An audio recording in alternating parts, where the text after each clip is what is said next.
What is up, everybody?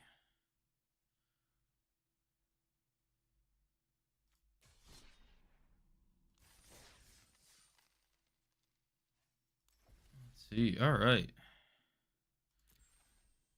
All right, everyone. I've been having a lot of fun drafting Lore and Eclipsed. I have about 98% of the set complete, at least in the one ofs. But we're really hoping that this is the first set that we 100% complete. So we're gonna go ahead and just keep on doing our premier drafts. I believe there is actually no. The event for the regular play boxes have already ended, but we're gonna go ahead and just rack up some gems and try to do our best. We just recently 7-0'd with the Merfolk deck that was really good because people just passed us like 4 Sky Swimmers, 3 Silver Gill Mentors. So we're hoping to find a really open lane because I think that's still the best way to have success in this format. Let's get into it. Okay, so Adept Water Shaper, pretty good. You kind of get locked into white, but that's not necessarily the worst thing because we can go white, black, or Merfolk. This is playable in the Kithkin deck as well, so it leaves us relatively open. I think it's a pretty strong card. I also got to know that there's a Bog Slithers Embrace here as well. Premium removal. The Dundulan Weaver is also just a kind of good advantage card. Let me go ahead and take the rare, see what pack 2 gives us. I've been wanting to play End Blaze Epiphany for like a really long time. There's also a Twin Flame Travelers, which really doesn't synergize with our Adept Water Shaper. Are we rare drafting? I think this card's just really good. The fact that it takes rid of the most problematic thing on the board and then lets you get a card and gives you some card selection is really good. I think it makes it better than the Twin Flame Travelers. Being in white red isn't necessarily a thing I'm trying to do, but I think it is just the most powerful card in the pack. So we will take it. And then in this pack, the Clanchan Festival is pretty decent. I'm always like kind of impressed with that card for sure. The Great Forest Druid is also great for a lot of the Vivid decks, which I don't think this is going to be in, but I also don't know how well Clanchan Festival works with the Adept Water Shaper. I think it's just like a premium card you want in the Kithkin deck. So I think I'm just gonna take it here. It's pretty powerful. My second pick would probably be the Great Forest Druid, unless I see some like other elf stuff coming up. So I have Collective Inferno as this creature type enters as this enchantment enters, choose a creature type, double all damage that sources you control that type would deal. Don't think it's particularly that great. We see the Moonlit Lamenter. This one's okay. This is not the one that lets you get a creature back and has a lifelink. So I'm between the Moonlit Lamenter or the Wary Farmer, but I think the Wary Farmer just has to be, or the Lamenter just has to be kind of better in this situation.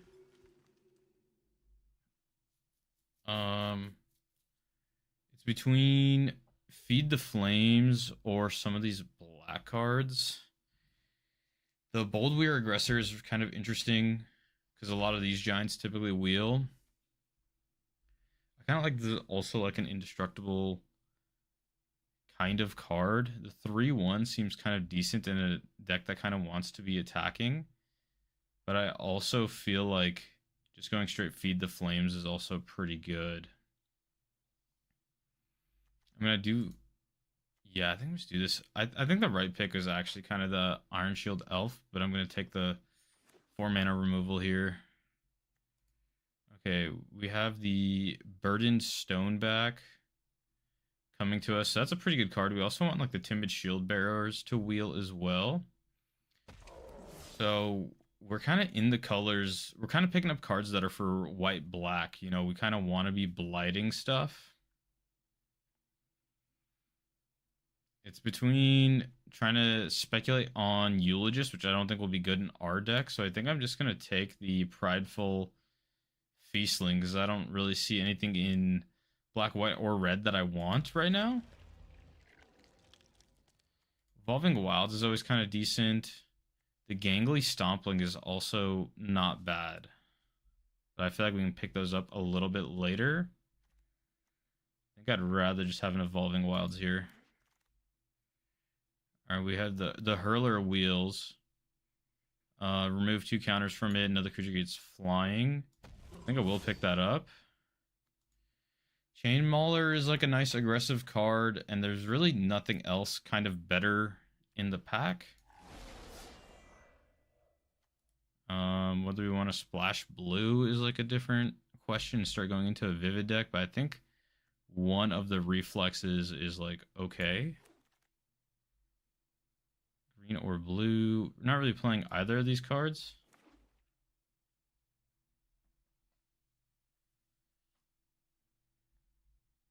But this is an interesting deck. Not really adhering to the synergies of the format. We might still shift into black if we can get some more of the blight stuff. So Mud Tosser we probably can't play. There's a lot of good green cards. The Explosive Prodigy is not bad. The Harmonized is not that great because really we just have 2 giants, 3 warriors. It's like a warriors deck. And it's a double blue pip, so we can't really play that.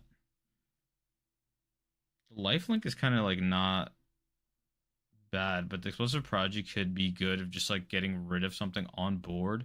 Oh, you know what? We want the Gristle Glutton in our deck. We want to be able to blight some stuff and then just keep recurring like card advantage that way. It's a sad pack 2 pick 1, but I think it's like pretty solid. So we probably want Spiral into Solitude here. We're not really like a goblin deck. Great Merfolk card in pick 2 here. But I don't think it really gels with our deck, you know? Unwelcome Sprite. Oh, the Boggart Mischief. Just like a whole bunch of goblin cards coming towards us. We also have the Marrow Sky Swimmer, which I'm, never feel too bad to play that card. And the Inner Kindle of the Inner Flame is a pretty decent card. We have like a Liminal Hold. I think is like pretty good. It's like 4 mana. Like how aggressive is this deck trying to be? We're definitely trying to attack. I don't know if I want any of the blue. I don't think I want any of the black. Marrow Sky Swimmer is just a way to put a clock on the game. Maybe I needed to transition into goblins at this point, but Chaos Spewer is a little bit better in our deck. Blight 2 if you do draw a card. Ugh. Part of me wants like this Bogger, but triple red is not gonna really be a place I want to be at. So whether I start splashing black for these like shimmer creeps. The shimmer creep is probably just better. Yeah, it's a little funky there. Soured Bread Auntie is gonna be good if we get some shield bearers to wheel. I don't know if we will. I really don't know.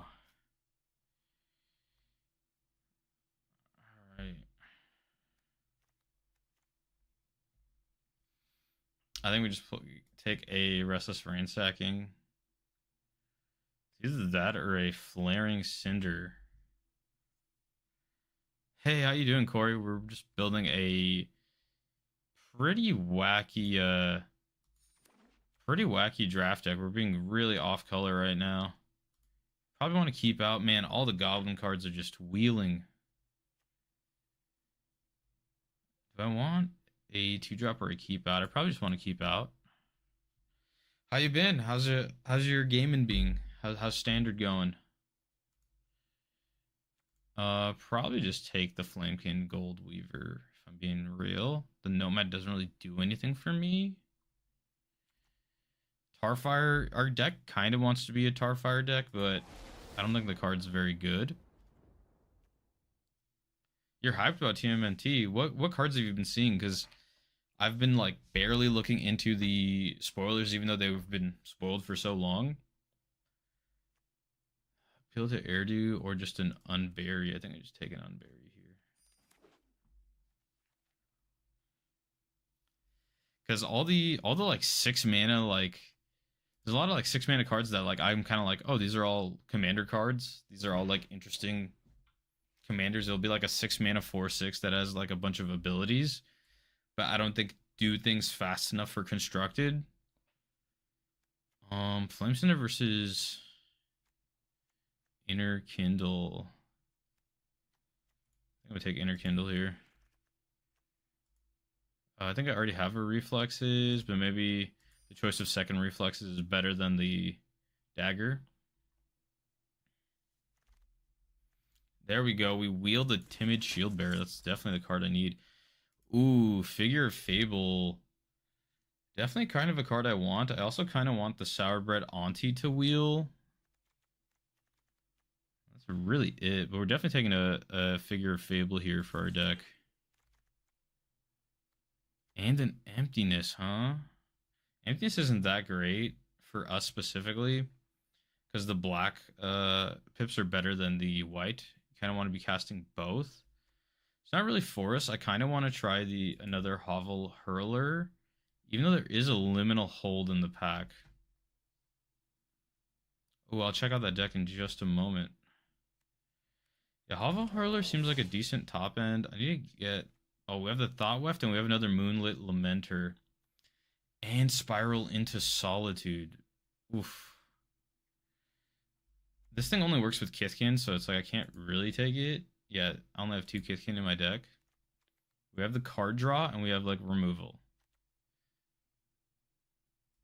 I think I'm going to take another Tree Folk.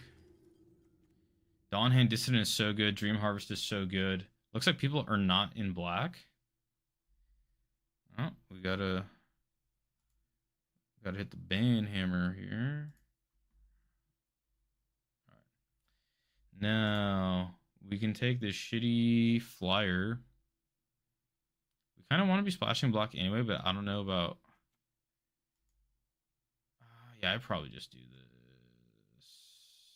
Yeah, nothing really better for me, and the double pip splash is really rough on the Dream Harvest thing. We're definitely gonna take another Timid Shield Bearer, and we're still hoping to wheel that Sourbred Auntie. Take another Timid Shield Bearer. This is a cool Selfless Safe Right. Not really one of the best elf rares to be playing. So many white cards wheeling. We have a Sun Dappled Celebrant. Part of me wants that as instead of a keep out. Ooh, we also have the Kolrath Zealot, and I think I just value the mana aspects much more. How many giants do we have? We have 3. I don't know if I want this Baldwin Aggressor, but I'm not really going to play any of these other cards. Let's take this 2-drop. Bark of Dorn is actually kind of interesting, because I have 2 Lamenters. Is it just the 2 Lamenters? I have 2 Lamenters and the Stoneback, so I think I just take a Feisty Spikeling. Another Evolving Wild. It's kind of crazy. I would have been able to splash a lot more. We get our Spiral into Solitude wheeled to us. The Glamourmite there. I think we made playables. Take a look at your list here.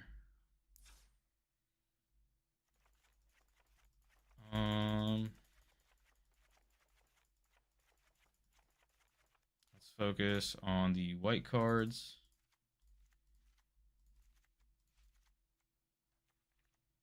Sourbred Auntie, Zealot, and Blazing Hovel Hurler, Figure. I I'm kind of trying to play a go wide strategy, but I don't think it's gonna work the way I want it to work.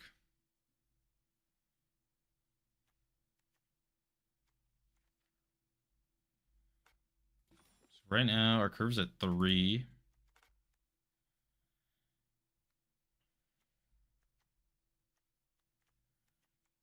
I only have 4 2-drop creatures. So we definitely need that dude.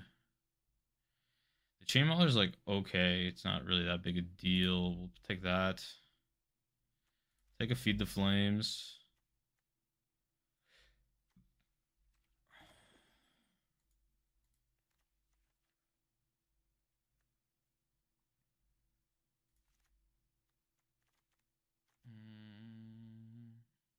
Play 2 returns card from your graveyard. Just flying. I think like I want some number of that card. I don't know if I want that over the reflexes.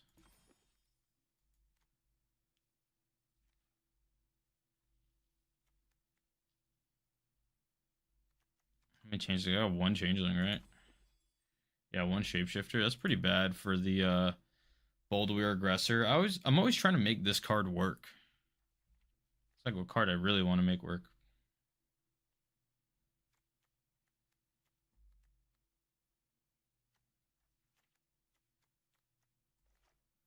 Let's put our removal and tricks to a slot here.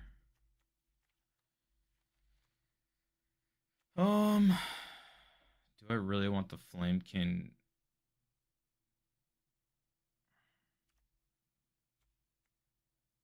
Like I do want some attackers to like fly up,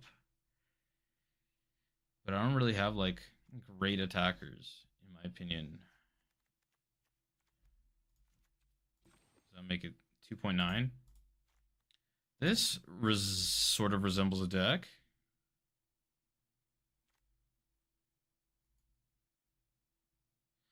I'm waiting to see what the rest of the set before I add the last 2 cards. Alrighty, let's go back to taking a look at it. Ooh, Bebop and Rocksteady. This is it 2 of them that are $60 or is it? Yeah, they're $30 a pop apparently on pre-order. Whenever Bebop and Rocksteady attacks or blocks, sacrifice a permanent unless you discard a card.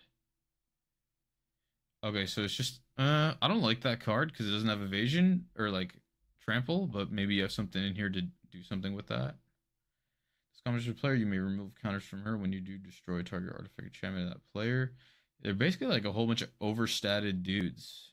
Like mutagen token, if 1 or more +1 counters we put on a creature you control, put down +1. Okay, so he makes a 1-shot +1/+1 counter, and then he himself is hardened scales.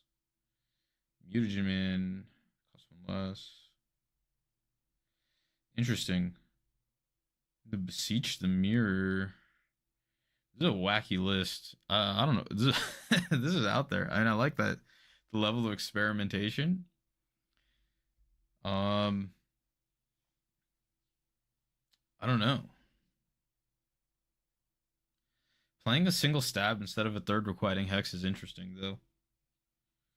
Because the Golgari list that I've been seeing that I've really have like I would want to gravitate towards is like these like land piles that people are making. Let's see. Do I want a Dawnhand Dissident? This card's just so grindy, and it does a ton of blight. I think just this is technically 3 black sources, so I kind of want to try this and see what happens. Oh, what was the last card I was trying to trim or cut? Stab is for Iron Shield Elf. Are people playing that card? Is that a card people play in this format?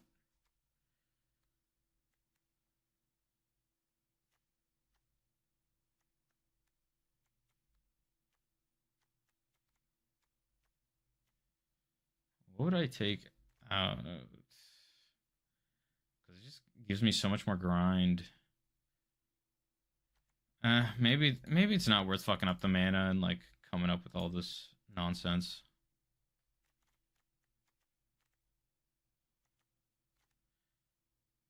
How many elementals do I have here? Literally two.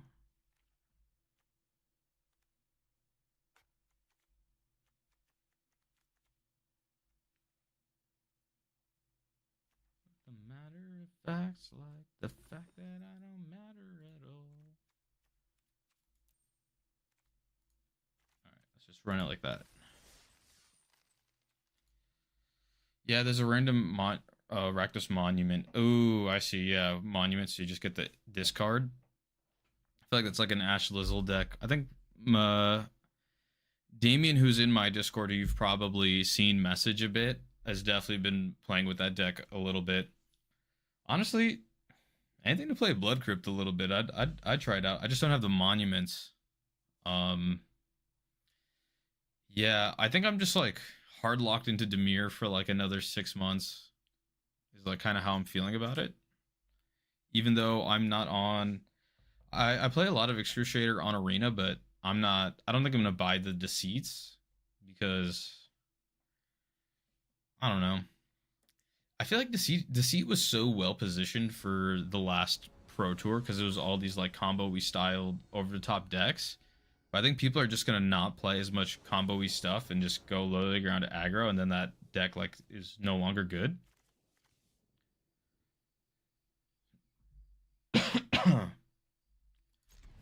We'll keep this.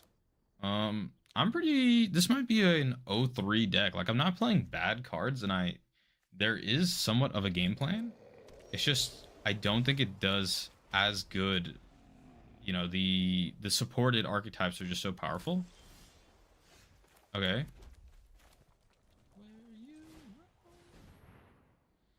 Flash speed creature, I think. Oh, literal spell snare. That's not great. I forgot spell snares in the format. Well, that's okay. Play this little dude. Not double spell snare. That's good. Just pass and do our tap land here. How much double white versus double red do I have? I have the Sourdough Auntie, and I have Marrow Skimmer, so it kind of doesn't matter. I'm just going to get the second white since I have the second red. Oof. Tempo play from opponent. Sure. Bounce it back to my hand. Not a big deal.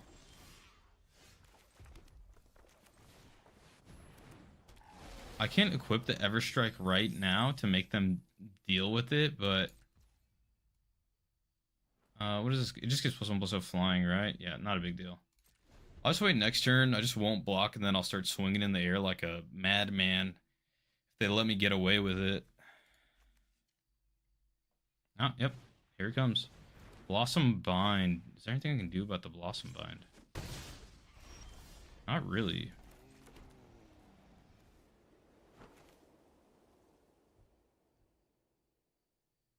I can just make this a 4/5. Which is kind of cool. Or I can just play a big idiot they have to deal with. I'll play a big idiot for now. Getting figure down also seems pretty good.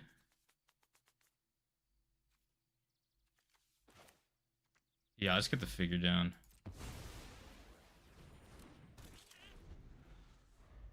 So now, I like your hoodie. Still haven't seen that movie. The movie's pretty solid. Thank you for the compliment, dude. Yeah, honestly, because Oppenheimer was a thing, and I think, or Barbenheimer was a thing, and I think Barbie is kind of a little bit better of a movie. Okay, we're doing cycling. Ooh, the red mana comes into play. Here comes the rest of their removal suite. Oh, and they don't play it. And go ahead and suit this dude up.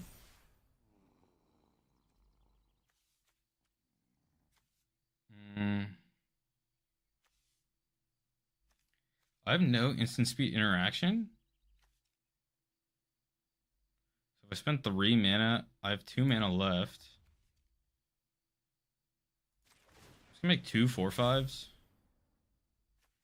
I'm do I pretend I have a trick? Do I just go in the air with something? I think I don't want to commit to either option. I don't know what they could have for like 2 blue here. Oh, they could probably have swat away. Okay, they let it go through.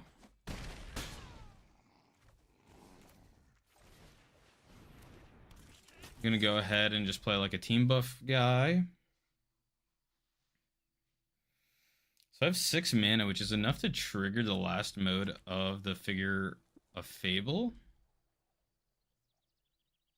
I have some flying tricks. I have the ability to get rid of a blocker. Okay, I'm like so chilling right now then. That is the play.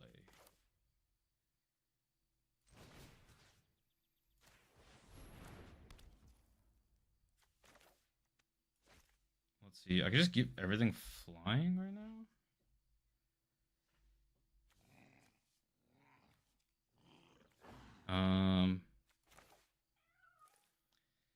Yeah, what happens if everything is flying? Or actually, put it on this little goober.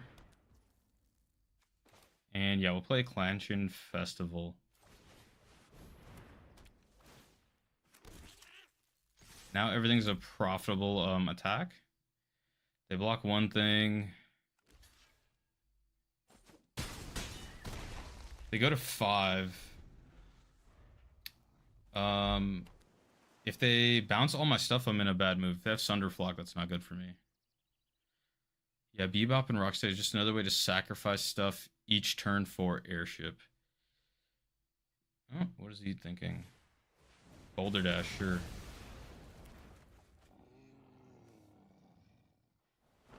Okay. No blocks? Any blockers you about to play? Let's see, what are the quality of the cards our opponent played? Our opponent played pretty good quality elemental stuff. For no mana cost, sure. And then you have that other guy that reduces the activated ability cost down to 0 for a lot of those dudes. Swat away. Yeah, I can keep that top, that's fine. Whatever. I literally have lethal anyway, yeah. Good game, that's a KO. I dig this song. We're playing the small town DIY emo Monday playlist. Oh, we got some rewards, cool. All right, 1 win, 0 losses so far for our red-white off-meta draft deck. I'm gonna take a look at your list again, Corey.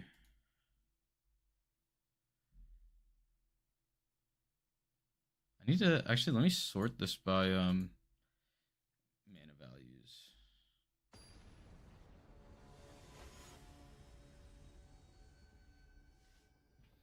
I don't know how I feel about Obsessive Pursuit. I kind of don't like the life you lose, but my experience with the card is mainly in limited. This seems decent enough. Am I going first? I would love to win the die roll.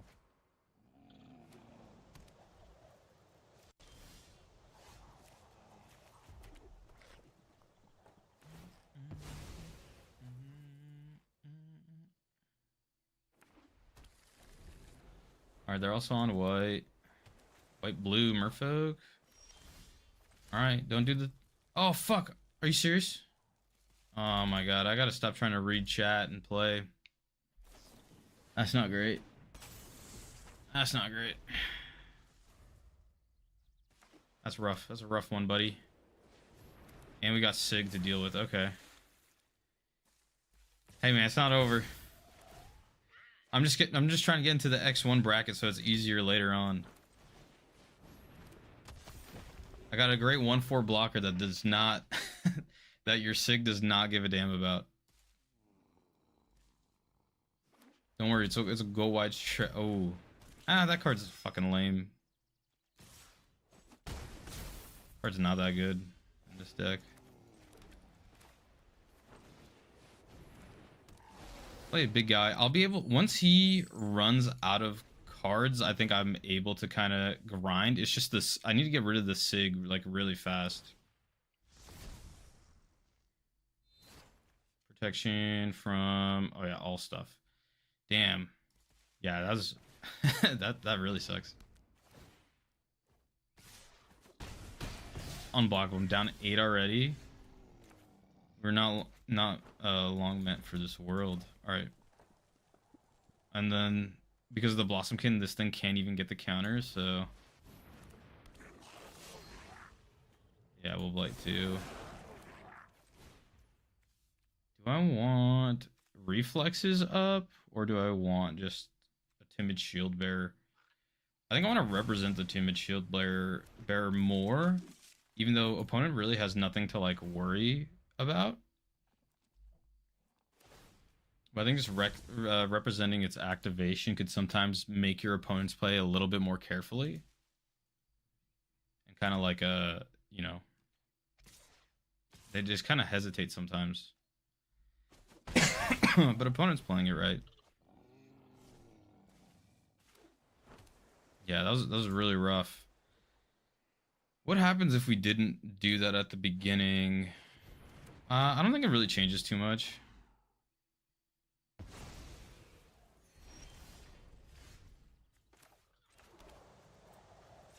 And just get a white source here. I mean, he just kills me in like 2 turns anyway, right? So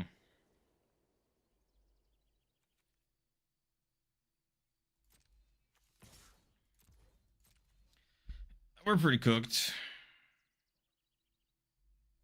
I don't. There's like no reason for him to, you know.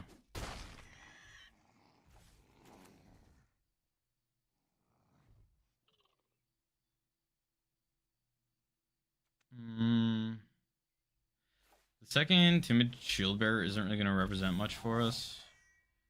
So I think I just hold back the combat trick, even though, you know, we're on the 2-turn clock already. Actually, no, it's just like fucking dead. Has protection from everything, we just die. This thing can't be blocked still. No blocks, we lose. That's pretty rough. Man, the opponent barely played anything. They just had like Sig and value. Sig is fucking crazy. Not a bad you know, a little upset with myself, but I'm feeling more confident in the deck, to be honest. I feel like it's just like a decent limited deck.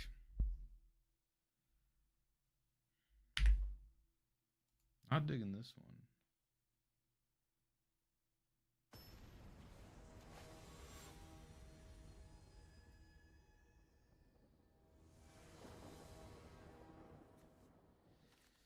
Okay, it's pretty good.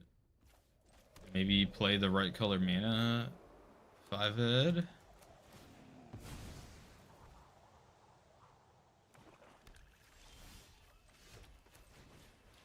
And we get the Marrow Skimmer.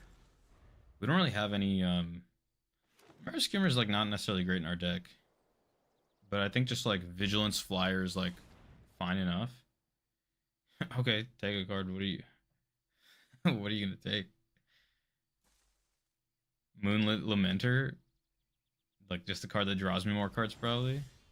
I knew that that's what always happens. I get weirdly lucky that way. Get the Lamenter down. I think I'm just gonna try going for drawing my lands here. Loyalist, whatever. Oh, and we just draw our lands natty. So I can start the Marrow Skimmer early, which I think I'm supposed to do here for sure.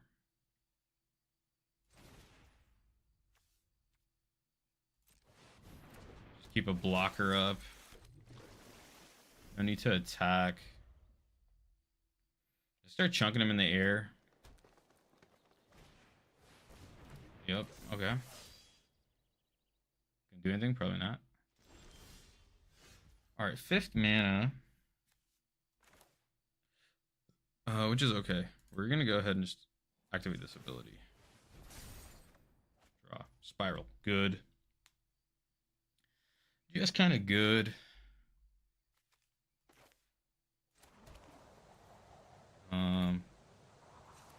Activate for red.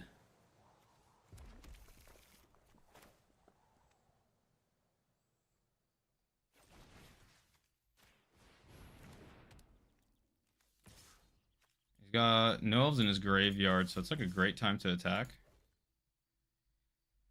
I'll give you the shield bearer because I have another one. You do not want it. Let's see if he has a way to get rid of the spiral. Dawnhand Dissident, sure. Is it exile though, if I'm not mistaken?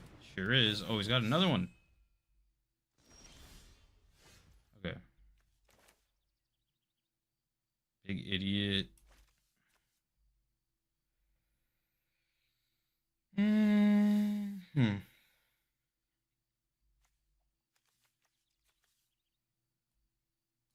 think we're just gonna blight this guy. I'm gonna try to draw another land. It's only sorcery speed, right? Yeah.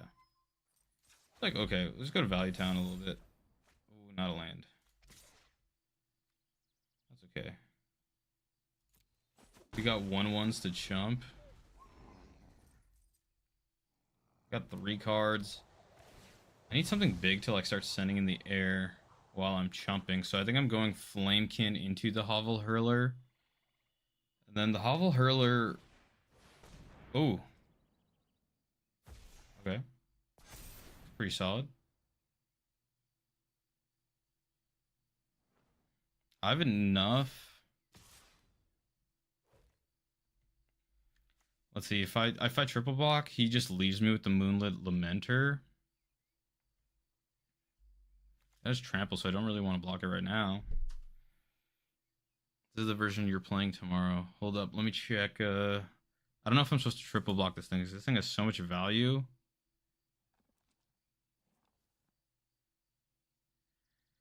Because I can do 6. I can do 8 damage next turn, but not 10. I can't do lethal unless I draw into something. Shit, this sucks. I'm just supposed to go no blocks. Yeah, okay.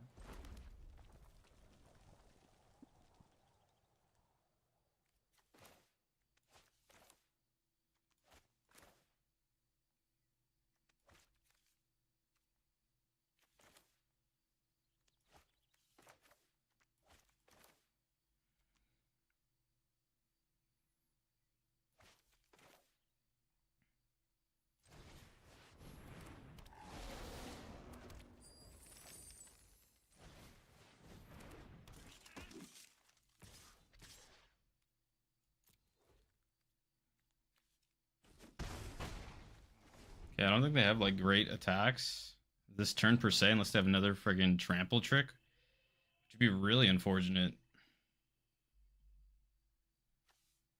Another trample trick would be super shitty.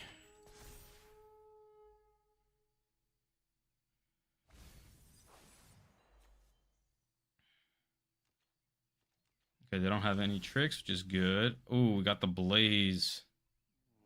Deal X damage to target creature. And it's instant speed, so I can fuck up some blocks a little bit. If that or Hovel Hurler to give my Flamekin flying. Yeah, I just win here off like a pretty reasonable attack.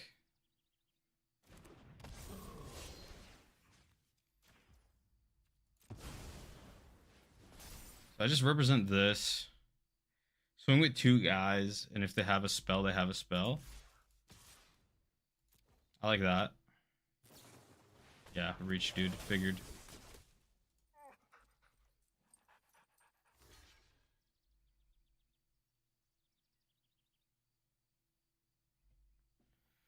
Not the worst. Not the worst deal in the world. Do you have any other blocks? What's going on? Surveil one, sure. I probably could have full swing there or something. Actually, no, I couldn't. But either way, the Blaze should cinch it in for me here. He has to get rid of the Marrow Skimmer or he just dies.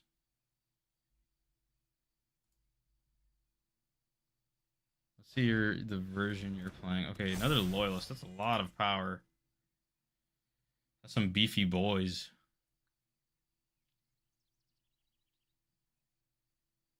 He still has 5 mana. Oh, he doesn't attack. Friggin' goober. Okay, I don't even think I need to Blaze. I think I just like full swing and send another thing in the air, maybe? Damn, what gets me here, y'all? This is scary as heck.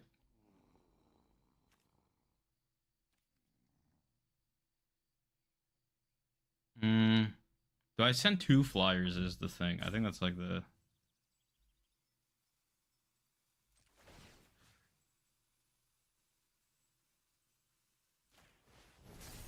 maybe I should do the Moonlit Lamenter.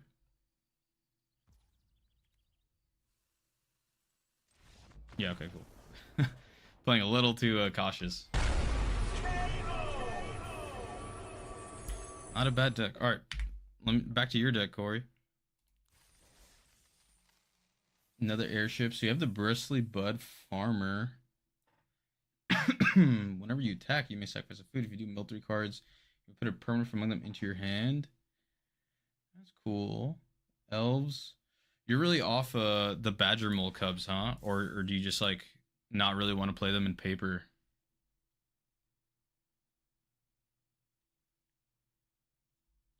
You're really high on that Beseech the Mirror. It's not a bad card at all, but I guess yeah, you really want sacrifice and bargaining stuff.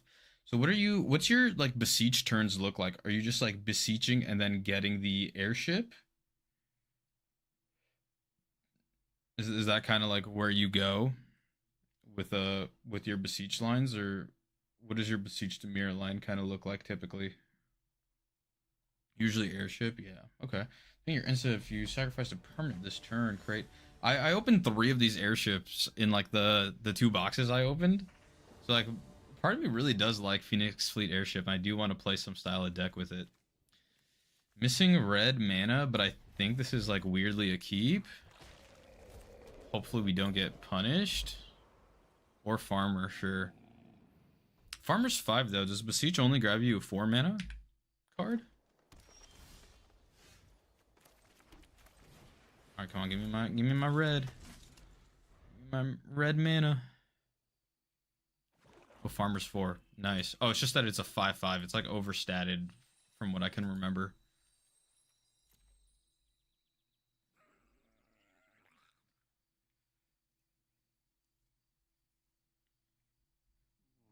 Alright, so I'm really just playing with the River Guard's reflexes and the Spiral into Solitudes here. So I'm gonna attack. He's not gonna... Okay, we get the red mana. I attack, he's not gonna block. If he does, that's like crazy talk.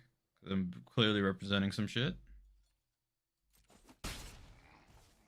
Can't attack or block. He'll still be able to tap down, which I don't really like at all.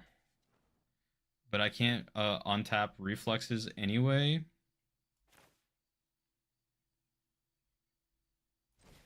Yeah, it's not a great lineup. I don't want this Lissalana Dignitary to play, but I think I just like get rid of the more important card that they're gonna play because I'm just representing the trick. So I'm getting the attacks in no matter what for the most part.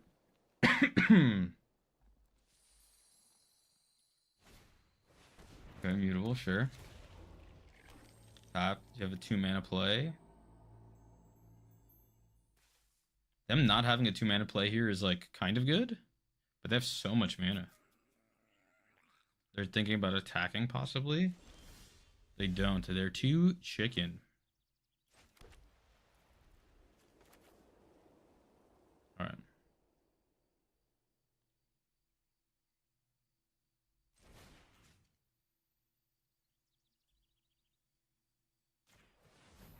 Gonna get rid of some of their mana, I guess. Attack with both. We're not really worried about Riverguard reflexes. Oh, you have a combat trick, maybe. That'd be unfortunate. Yeah, I guess I was supposed to spiral before. But I'm taking the damage, and I'll do it now.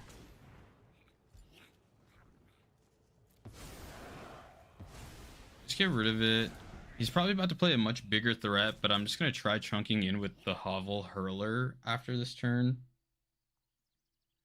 I'm not going to be able to hold up Riverguard reflexes, but I'll still try to get my damage in, I suppose.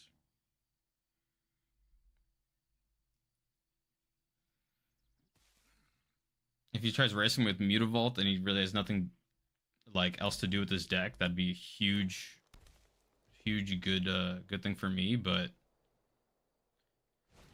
it's spooky for sure. Okay, more ramp. He's got fixing. The Vivid shenanigans are about to play out probably, which I can't really outplay top end Vivid stuff. It's not going to be great for me. Tend the Springs. Gonna make a Tree Folk. Okay. 1, 2, 3, 4, 5.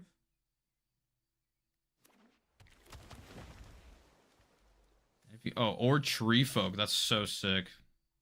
Tend the Springs is cracked when you have the Great Forest Druid. My god. That's really good.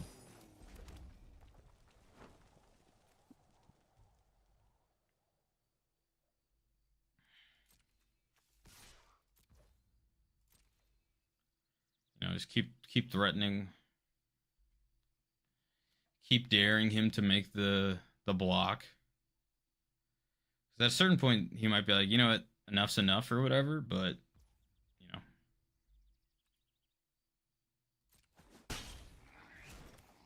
That's whether I want to play the Hovel Hurler, which will be a 4/5, or I want to play Sourdough Auntie. I think I just want to play the Hurler.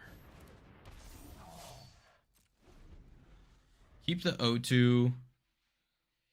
Don't particularly feel like, getting rid of Sourbread Auntie or the Riverguard's reflexes.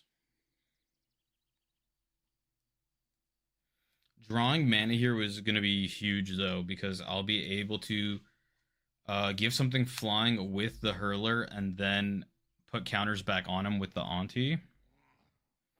And yeah, so it's another target creature, which kind of sucks.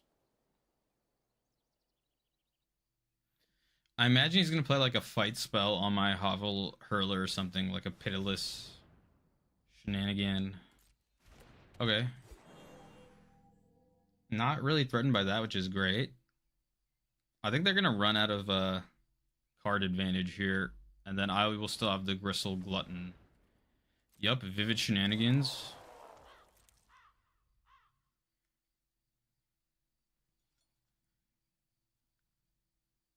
Okay, so the thing is, he does have reach, so I can't really make great attacks with the Hovel Hurler. Without using Riverguard's reflexes, which looks like I will have to. My turn. Okay.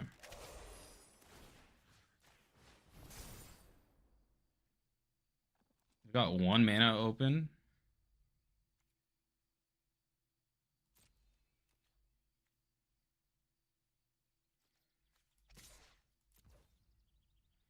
I guess I could have attacked with the Hovel Hurler too. Wouldn't have hurt. Nah, it's fine.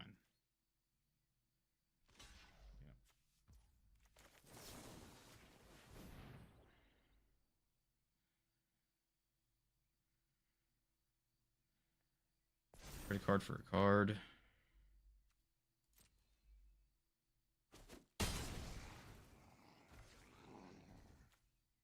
So we just have a free blight.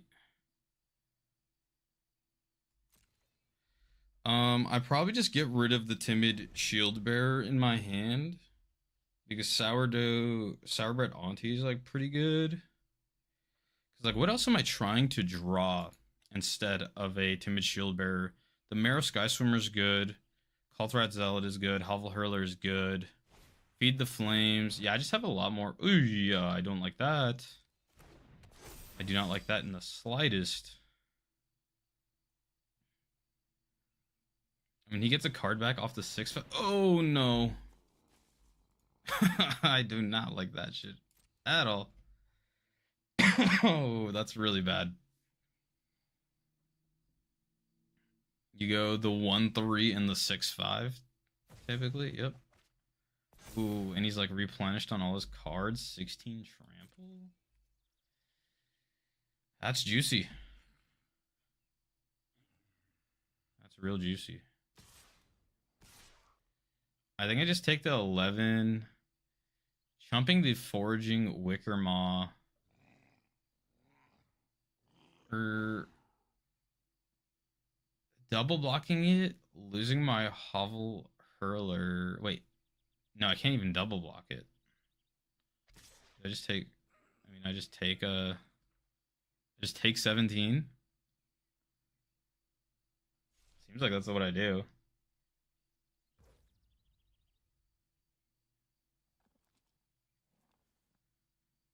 Or save some damage with the Gristle Glutton.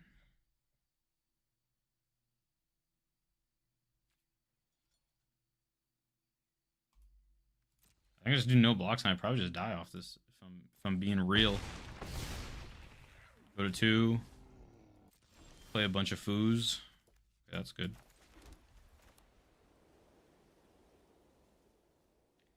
I don't even know myself. Probably just get rid of the Glutton here. Even though it would have been a nice like top end kind of situation here.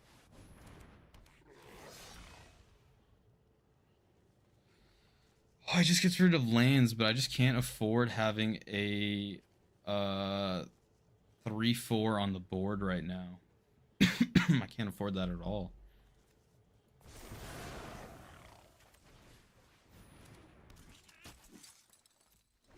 Let's go defense mode, but opponent just drew 4 cards, so it's like, what are we really gonna do here?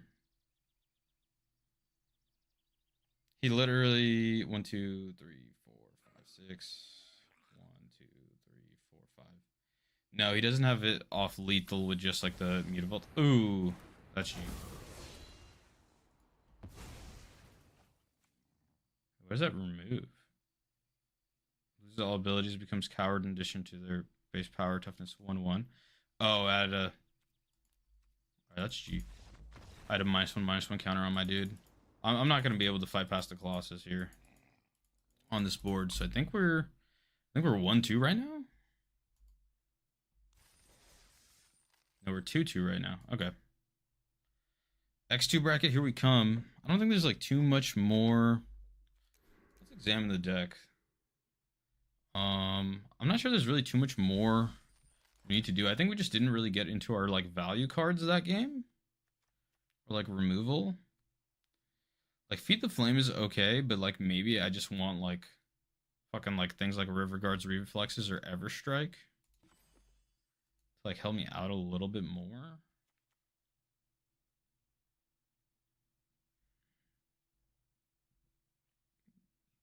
The Flame Chain Mauler could do some interesting stuff. Lifelink could be good. And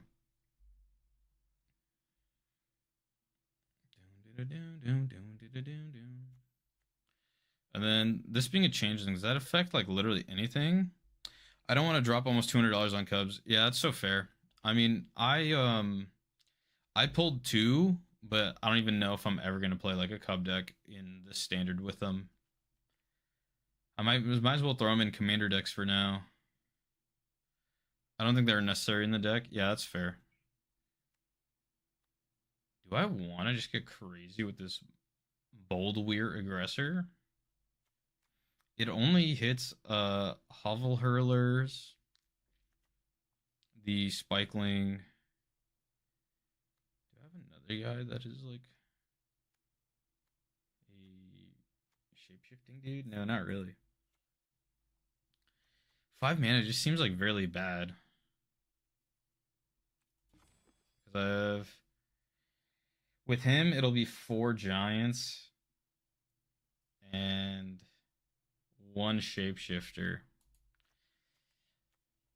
5 cards?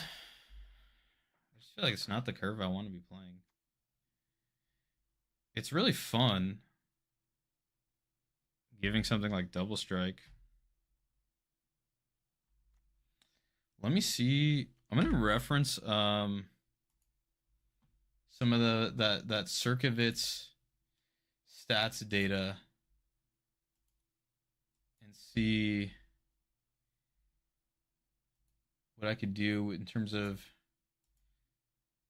so white uncommons. Do I have any uncommons to choose from? We have a lot of red uncommons. We have the Everstrike. Everstrike, not really great in white red, actually. We kind of lose points on it. So I might take the Everstrike's gift out. Now let me check the red uncommons. Red, white. Prodigy is actually really good in the deck. Flame Braider, Seer, Boulder Dash, Auntie, Sizzling. So what's here? The Bold Bear Aggressor technically gives us a little bit more stats. Let's see, Kindle the Flame. Not enough data in the red-white decks. Let me see. The Flamekin Guildweaver is like kind of okay. What about Keep Out? Keep Out is not necessarily great in the deck. Riverguard Reflexes is apparently really bad in red-white. Interesting. I mean, I kind of use it pretty handily, but... Oh, wait, we can go down. We definitely want to put a Prideful Feastling in if we're playing the Bold Weir Aggressor. That's for sure. Hovel Hurler. What are we taking out, though? The Clanchian Festival is like kind of okay. It's like solid. It just works really good with the Timid Shield Bearers. But it's not like super necessary for our deck.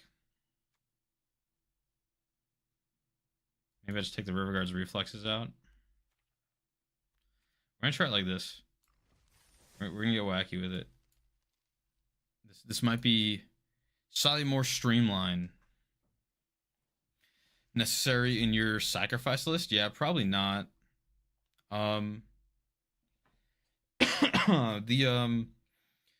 lands, it's if you're able to sacrifice the lands, which might be pretty hard, the land creatures, that's something you do get back for free though.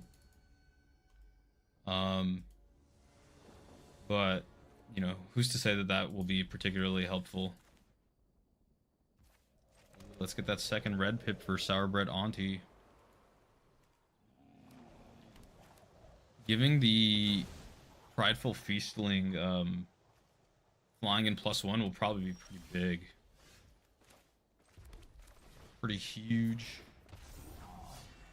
Probably feign the attack here. The thing is with this, it's like it's sorcery speed only. So it's like we would rather just play our Moonlit Lamenter.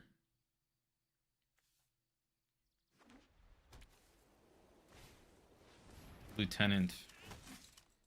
Okay, you're never trading that Lieutenant, so I'm pretty confident attacking here.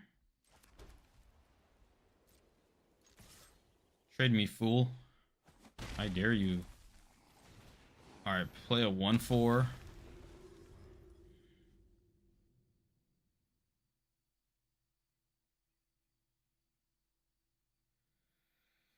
Maybe Prideful Feasting is a better card to play there. Because he plays 1 creature and you can already just deal 4. Drawing card is good, but... I guess the same thing happens with the Prideful Feastling. It doesn't particularly matter. Depending on what they have coming in, sure. I don't like that, dude. Oh, nice. Let's go. No red source. So... Let me just play a 2-drop draw card. This is sorcery speed, so I can't do it as a block, which kind of is lame as heck. But I think is this sorcery speed? It is. So I'm just gonna go ahead and do this. 1-3.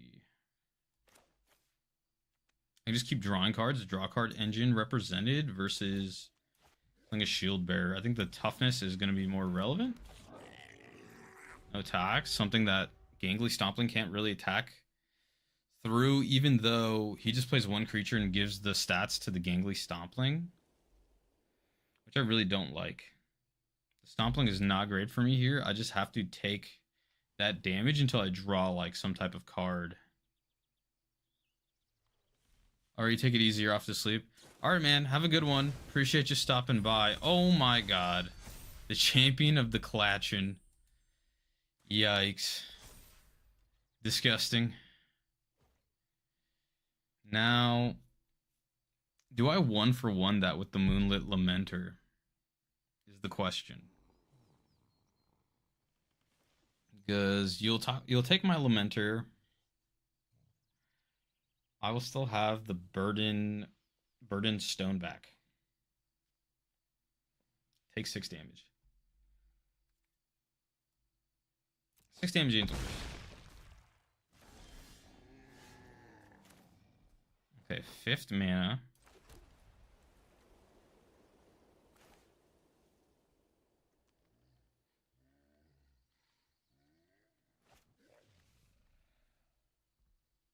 I can Blight and draw off Prideful Feastling.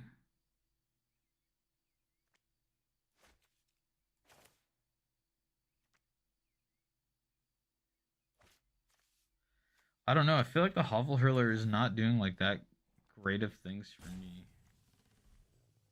It's like I don't know if I should just like Prideful Feastling and then draw a card. The draw's only sorcery, so that's like no bueno. So we'll just Hovel Hurler here.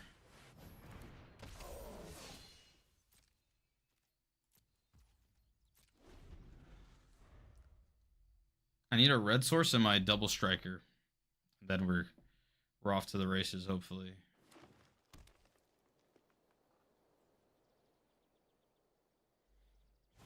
No? Spiral. Sure.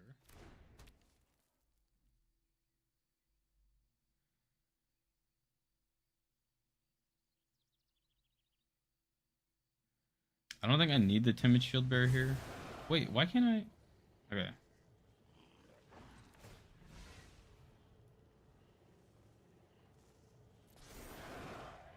Let me get rid of the Shield Bearer. That's not bad.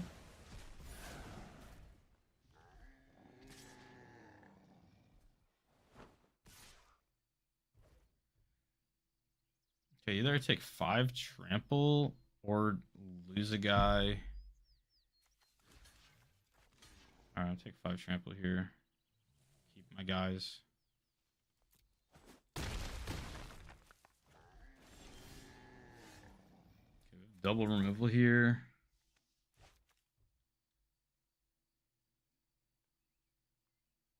Turn to exile it.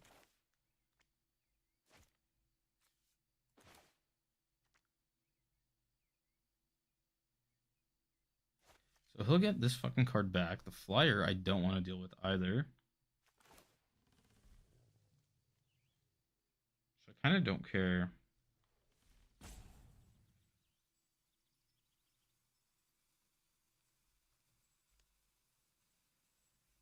Yeah, the trample is the most annoying part for me, but this also just enables trample.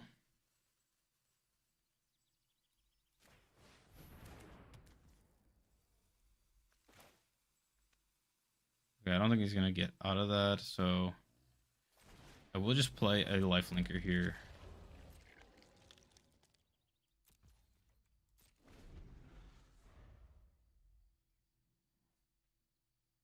All right, don't play anything.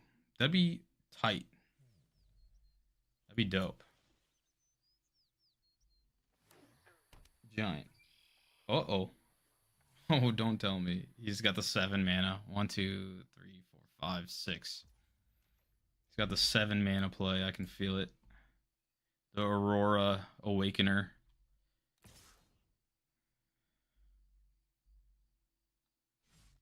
Okay, great. Love that. Yeah, get wrecked, idiot. Discard a card. I don't want to discard either of these cards is the issue, but however, I cannot play the Sourbred Auntie right now.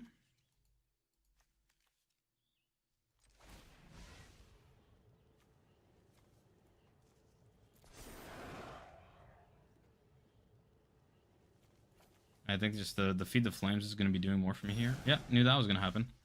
All right.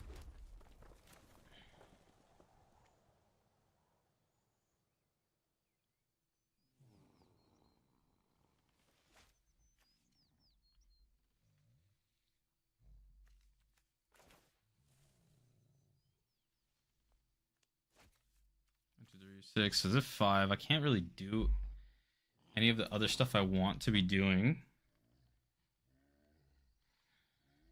The instant speed, right? I think it's better for me to instant speed kill stuff than play the Hurler.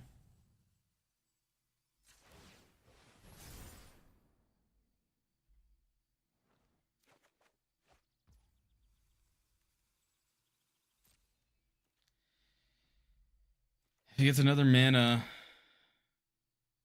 you know, it's going to be rough, but that's what he ends up doing. I figure he has the Aurora. Okay, that another trample dude. He's gonna buff somebody. It's probably gonna be the Clanchin dude. So I will just kill that. Combat trick.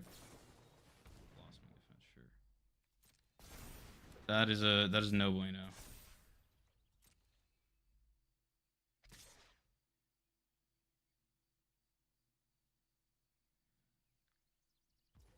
Yeah, I couldn't even like quad block that if I wanted to.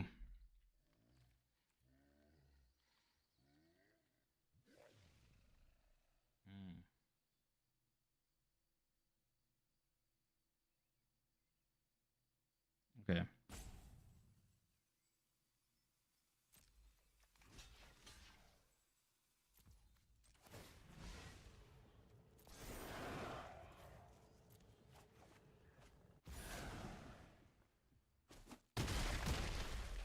Go down to 5. Figure.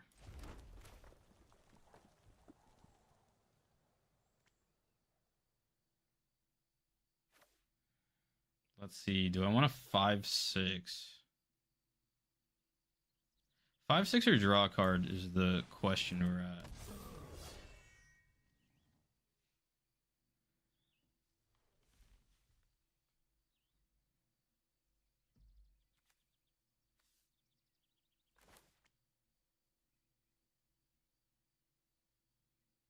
I won't be able to power this up. So that's not cool. So we'll just draw a card here. No attacks. Endblaze is really nice here. I feel like he's about to play the Aurora Awakener though. Oh, Bree. Target creature you control against lifelink, flying until end of your turn. Okay, so I have to deal with that immediately. Otherwise, he just has like an evasive guy. Okay, cool. That creature dies. Exile a number of cards on top of your level equal to its power. All right, 1, 2, 3, 4.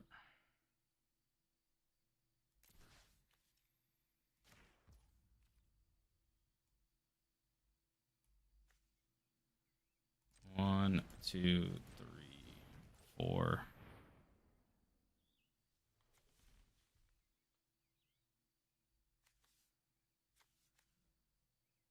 Let's see.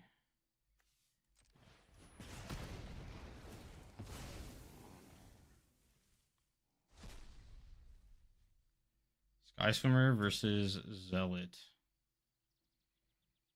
I think I want the Colruyt Zealot. Okay.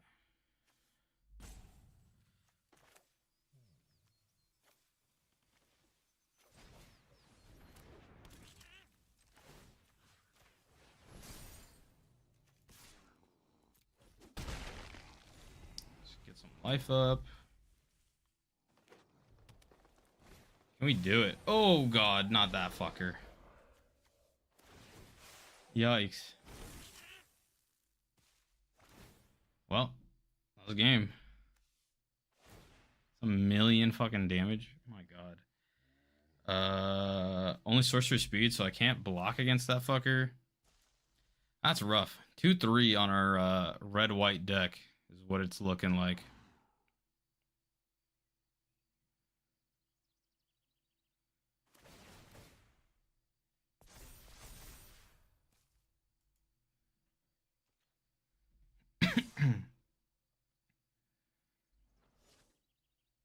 Oh man, why didn't you tackle that guy? So 1, 2, 5. Do that.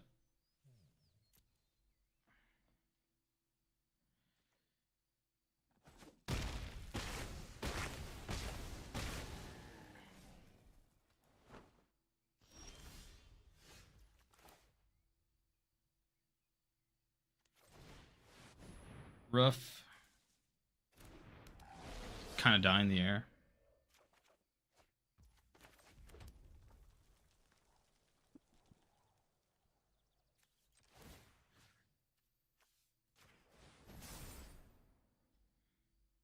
Two big idiots. The fact that these are fucking 2/2s is insane. Mind-boggling. Good game. Would you really block that? It's like awesome to block that, to be honest. I guess you don't really need it. That was like really bad. I don't know why you would ever make that block. If you just flood on lanes, I just start slowly taking shit from you. Oh, you gonna get rid of Hovel Hurler?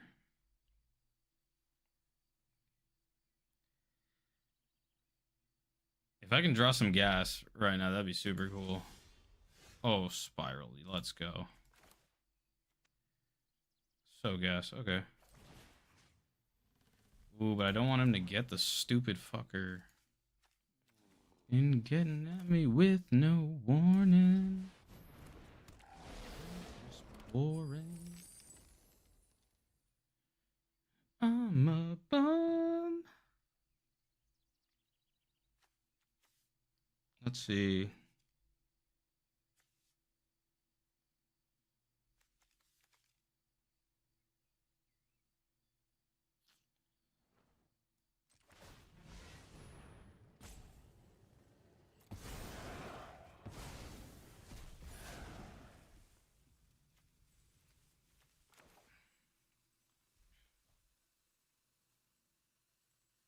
Hmm.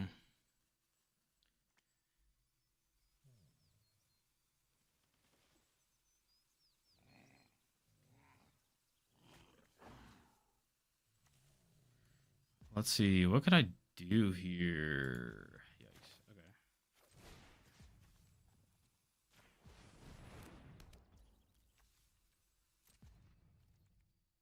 Can't attack or block. Just go no attacks here.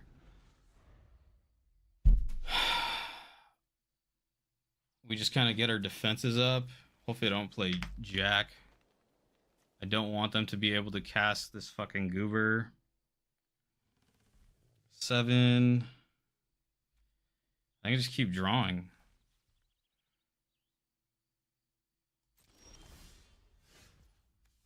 Spikeling.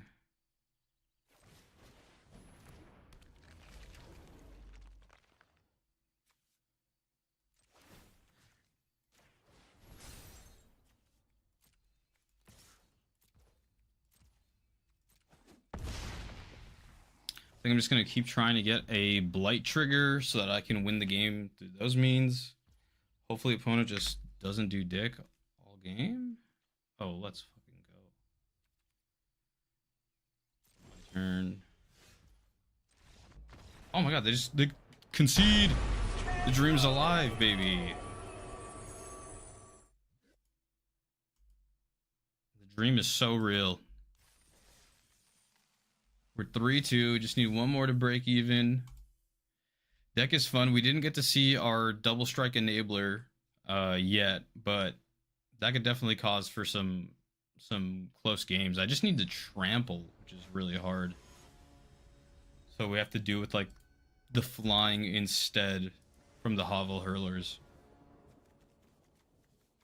Opponent goes first, so I get to draw. This seems like a decent go wide strategy style deck. And I get the Gristle Glutton and the Moonlit Lamenter to grind. Like fine. But since I'm not on the play, the hand is worse for sure. I really need to draw a third land. Amazing. Now what do I lead with? Okay, so they're on control. So I'm just gonna play the Changeling out. No Spell Snare. What you got for me, buddy? No moves. Okay. I'm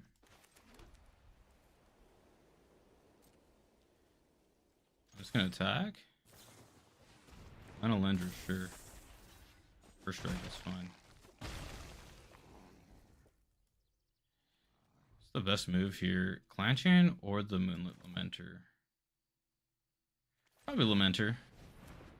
To make sure we hit our land drops as best as we can. Blightrot would be rough here.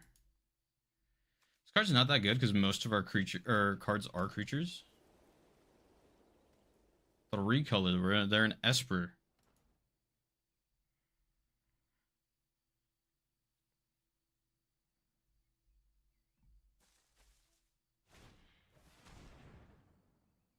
Sure, I just got gas in hand, brother, so take your pick. The other Moonlit Lamenter is probably a pretty good card. Clanchan Festival grinds really hard, though. I kind of want them to take Clanchan because it's the only card their Glenalendra Guardian can counterspell. But it's like clearly like kind of like a go wide, big butt, weird deck.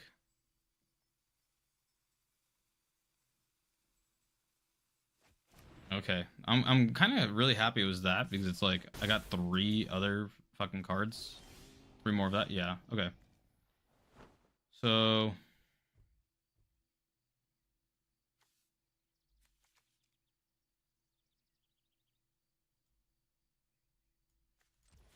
it doesn't matter. All right, activate. Draw a card. Ah, fuck. All right. Well, this is fine. This is a card. And it's a real card. It definitely adds a clock. But we need to hit land. Spiral, sure.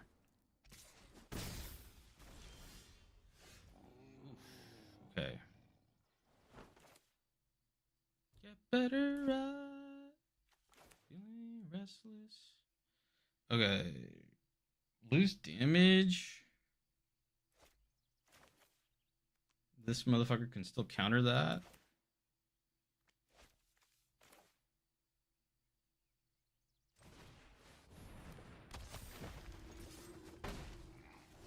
We're just gonna keep gaining card advantage here.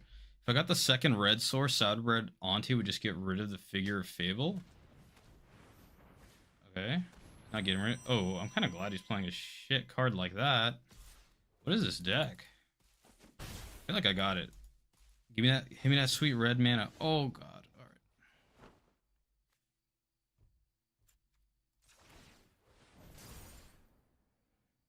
Can I have land, please? Yikes. Yikes.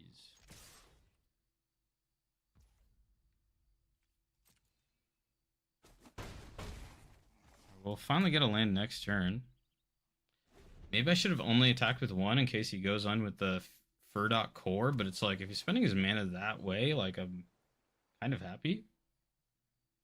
Paying 4 for 4 damage, not the biggest deal in the world. Again. It's me.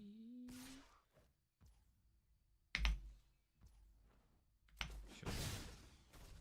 got for me, Oppo? What you got for me? The land is right on the top. I can feel it.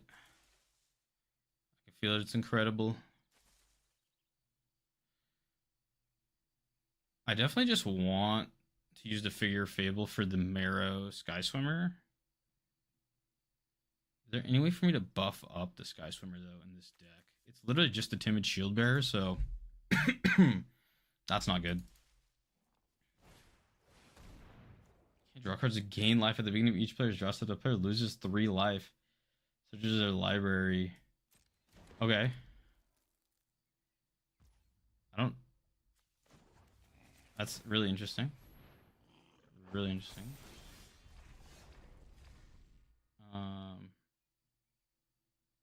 Resolve. Hovel, Hurler, Adept, Spiral.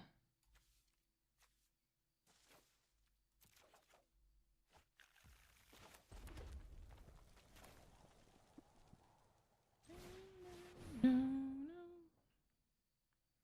would be a good time for you to activate the Spiral.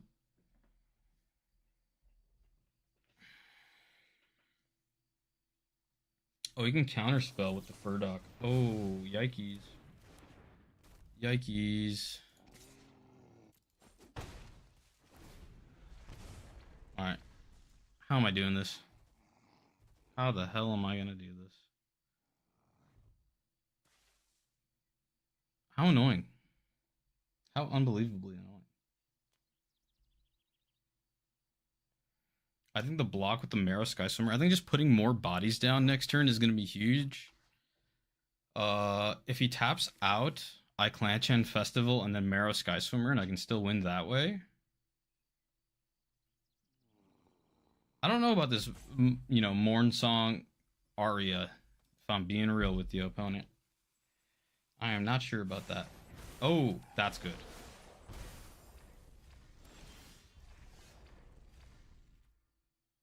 Okay.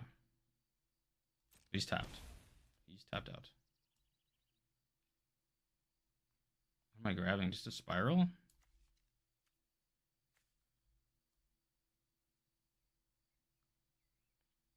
Land?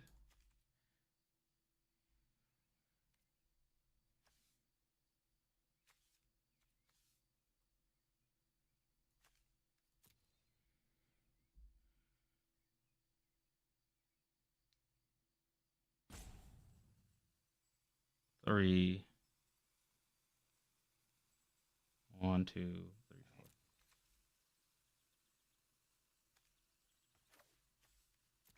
Yep.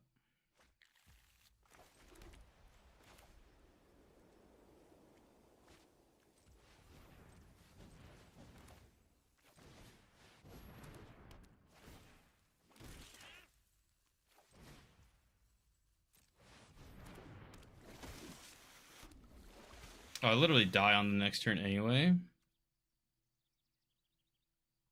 So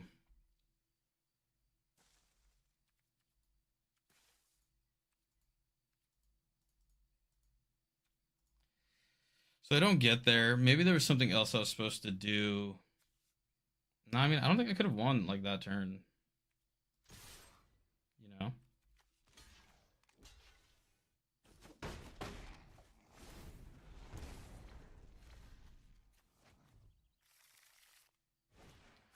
Did I have anything that destroys enchantments? I don't think I do.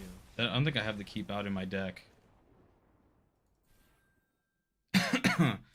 Keep out would have been pretty good.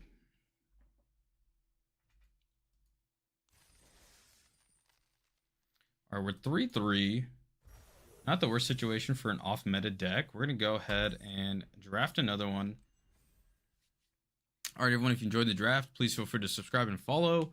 I'm definitely trying to get better at Limited. I'm trying to collect all of Lorwyn Eclipse, and I'm having a lot of fun with the format. And hopefully we can make more of this. Sadly, I don't think the YouTube is doing too good, so I low-key don't think it's worth my time posting these draft videos. But hey, maybe this one will be on there. We will have to see. I think I'm only posting the highlights at this point.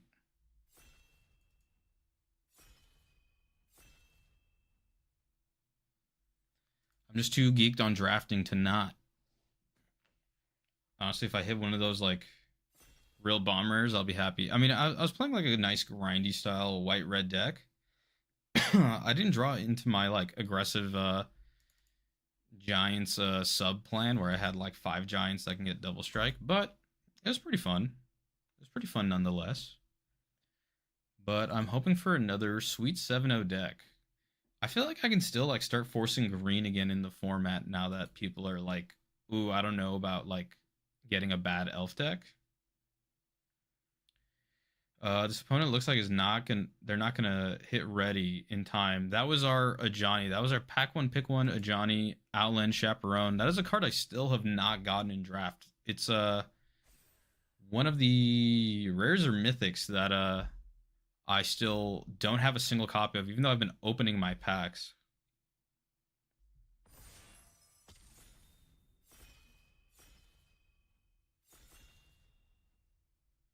But I'm feeling confident in my like gameplay of the draft now, to where I can feel like I'm pretty confident. Oh my god, I let's go! I literally willed it into existence. This devoted druid is also like super interesting. I think that's like really cool, really good, really fun for somebody else. But I think I just have to take this Ajani. Mm, yeah, I believe Ajani is just like a crazy tier. Probably one of the best white cards in the format. Um, yeah, the Devoted Druid definitely seems very interesting.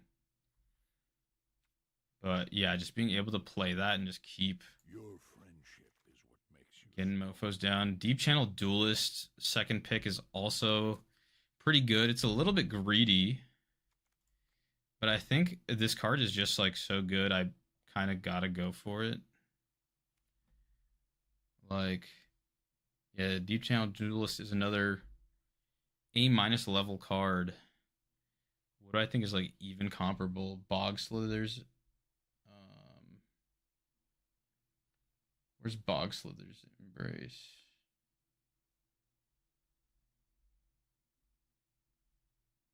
Yeah, it's like a sea level card. Yeah, I think I have to go with the Deep Channel Duelist because it works with these mischievous sneaklings and these 2-drop little dudes as well. Okay, Eclipse Kithkin. We also have a Gravel Gill Scoundrel in Merfolk, which that card's like just okay. It's just nice that it's like a tap down thing. We also have the Tributary Volter, but I think I just like speculating on the Kithkin because I think Kithkin with a Johnny is still really solid. You know, the Eclipse Kithkin is still like really solid.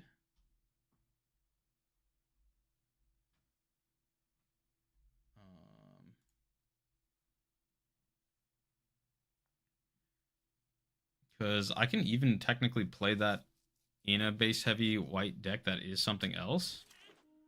So like that's like kind of cool. See, here's another Kithkin. Here's the Glamour Gifter though, and that card is really solid. So between a Glamour Gifter, let's see, let's check out blue uncommons. I definitely want to lean towards Glamour Gifter here. So Glamour Gifter plus 2.5 in white, blue. Where's green common? Green common Crossroads Watcher is only plus 0.6 in white green. So I think I am taking Glamour Gifter here.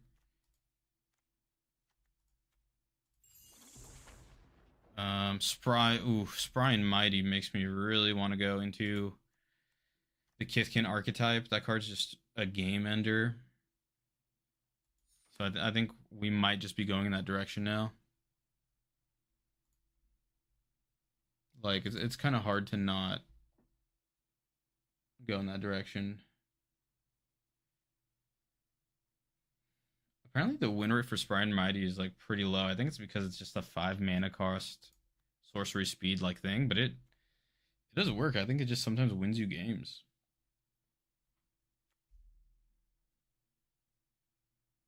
I just think if they interact with your card, they can kind of fizzle it pretty easily. So you do have to be worried about that.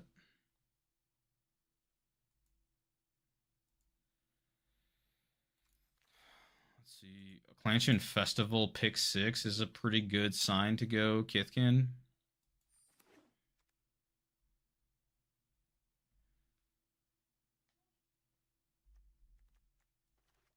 It's kind of like there's no good like there's no other white or blue card really in that pack.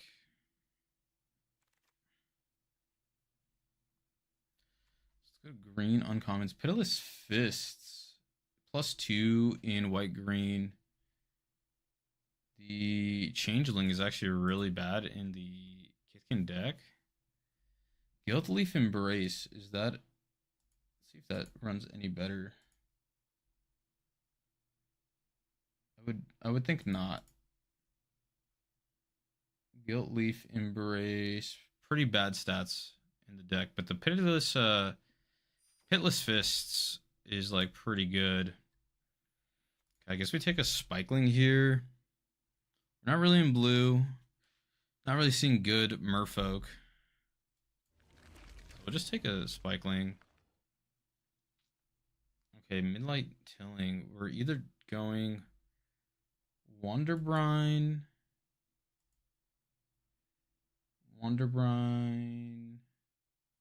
Where is he? Preacher versus Gangly Stompling. I think the Preacher's just kind of better. That's uncommon. Where's Preacher?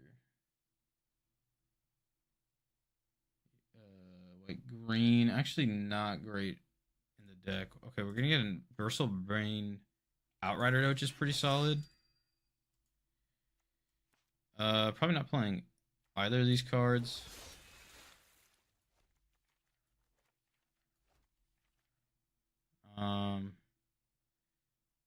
How bad is Appeal to Air do?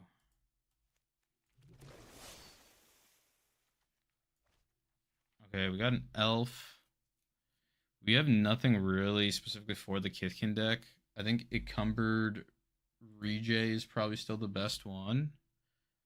It's whenever that creature becomes tapped. It's not great in the white-green format, but I don't really think anything else is going to be particularly good. Like white commons. The Dawnguard is worse, and the Wonderbrine Preacher is also worse. We could spec on the Guiltleaf's Embrace, but I don't know. I don't think we should overthink that pick that much. A lot of good red cards. Friggin' Kith Keeper, probably not a card we want. Yeah, it's definitely not a card we want. Looks like Pack 2 is looking a little rough for us. Let's see, it's either keep out or the Guiltleafs. I think it's Guiltleafs. You may choose a creature. Search your library for creature card mana by X, put it into your hand, then shuffle it as additional cost paid to reveal the chosen types. Put the card in the battlefield instead. Yeah, maybe we just take the mythic here. Brigid's Command is kind of cool. I think all these like spells are typically pretty solid. This one might be on the lower end. You get to create a Kithkin. Creature gets +2 prestige. Target creature control fights a creature. It's like a fight spell instead. Gathering Stone's kind of good, but I don't know if Gathering Stone is like great in the Kithkin's deck.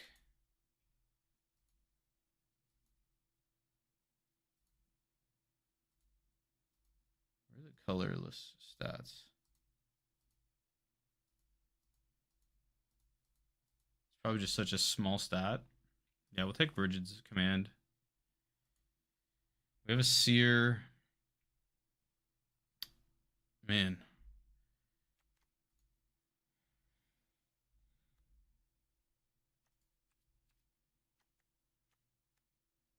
No good green cards, dude.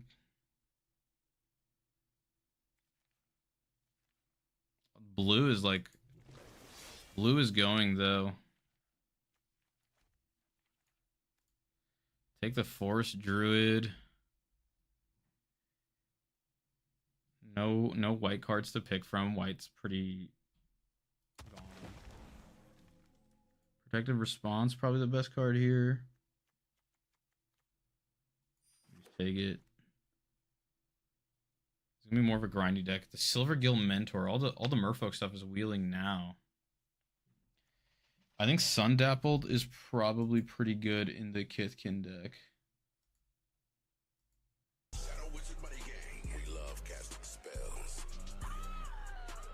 Apparently it's not. But I don't think any of this other stuff is like better. Keep Out versus a Changeling. Changeling Wayfinder. Not really what white green wants to do. Getting like very control-y here. Blue cards just keep coming to us. Kith Keepers are wheeling.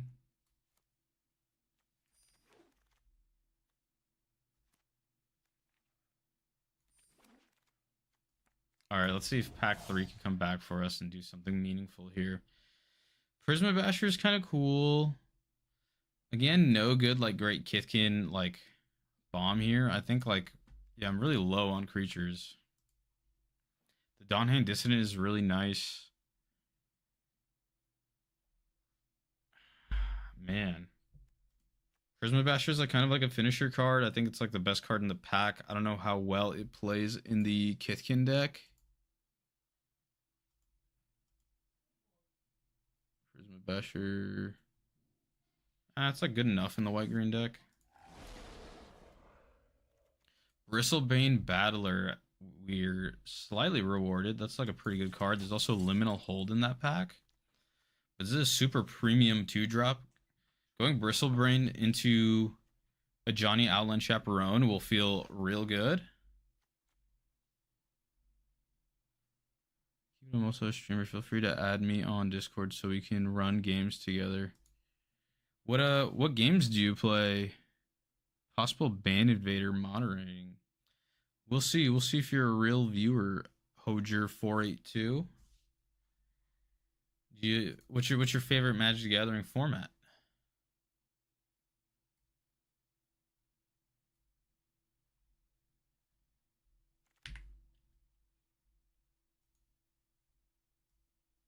Oh my god, another Bristlebane Battler. Let's go. And removal, hopefully wheeling. We need those premium 2-drops. We need those premium 2-drops pretty bad. I just love that this thing has Ward and Trample.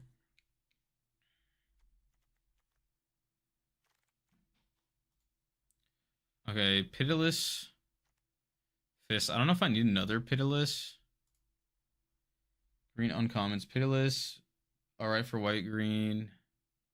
What about Mist Meadow? Mist.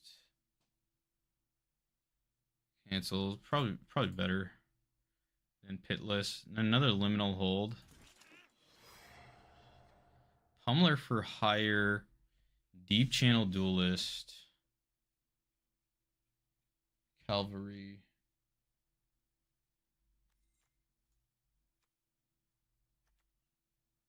I don't really like any of these cards for me right now. I might just take an Evolving Wilds, fuck it. Probably take a Liminal Hold.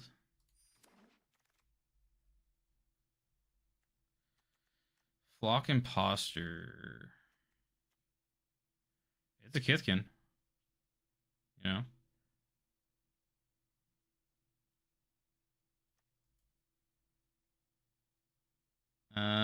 Yeah, I think I'll just I think I'll wheel a Gallant Foul Knight here in the last picks here. Another Imposter. It's getting funky. Deck's kind of funky. We got some bomb rares, but some of our cards are real wonky. Changeling, flying.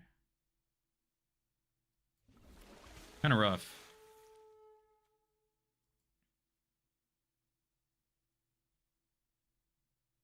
I don't know if I want that or if I want. I think I just want the lifelinker. Airdo.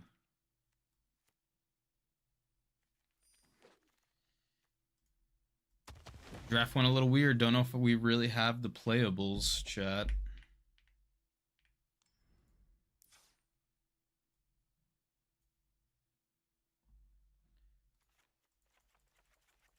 Let's see. There's probably not enough data about that specific mythic. Let me see. Green, rares, mythics. Celestial Reunion, actively not that great in Kithkin. Okay.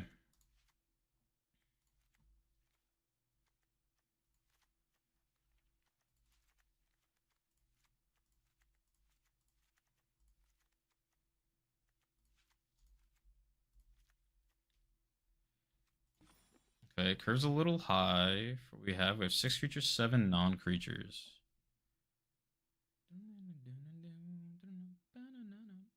Alright, I need targets. I don't know how good the ramping dude is in this deck. What's his name? Great Force Druid.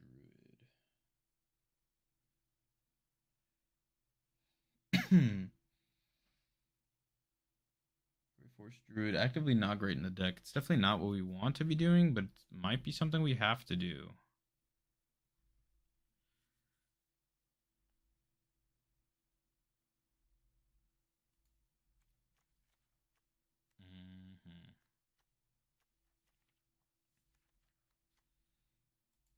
Gotta go into the white commons. White green. Protective Thought Weft. Wish we got that. Kingsbell Aspirant. Didn't get that. And the flocks are like typically good because you have creatures that care about ETB triggers, which we didn't really get too many of those good ones. The Regery is like not that great. White commons, white green. Liminal Hold's decent. All the other white commons are not particularly good. What other green cards do we have? Stuff that I know is not great.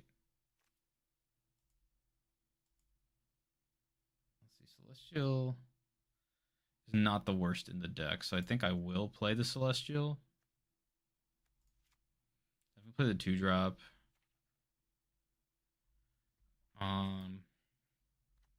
Probably play this 2-drop.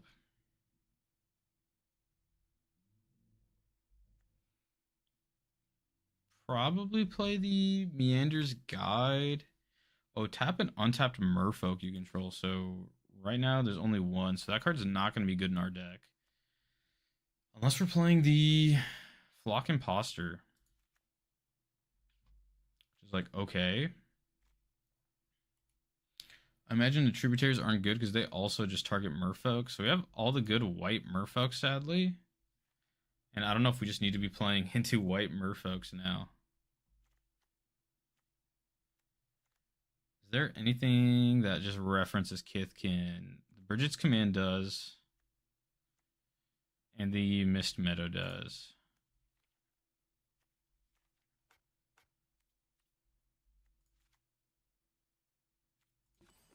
$11 creatures.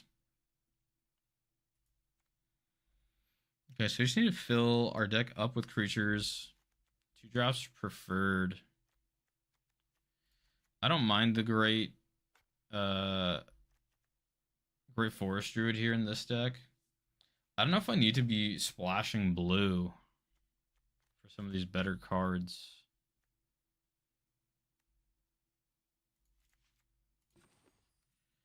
14.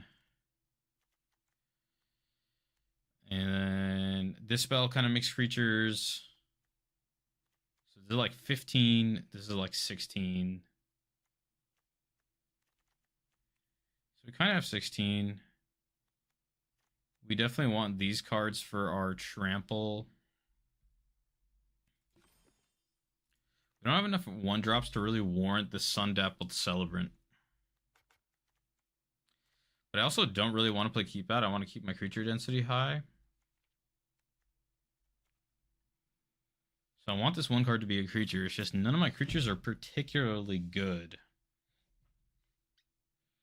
Like 7 mana for this thing, I'm not really happy about. Curves exactly at 3. Behold 2 cards. I have the Changeling, so I have 4 Shapeshifters, which means I have 9 Kithkin. I have 9 Kithkin and then 7 Merfolk.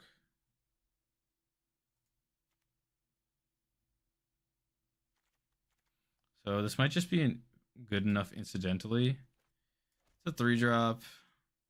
We're definitely not playing Deep Channel Duelist or the Dagger. So we're just going to throw in some shenanigans with this. Even though the Tributary Vaulter seems interesting. Let's see what has the worst stat line statistically. So the uncommon is Meander's Guide. Only -4%. So that's not great. The Vaulter is -7%, so we definitely don't want the Vaulter. How much is the Sun-Dappled?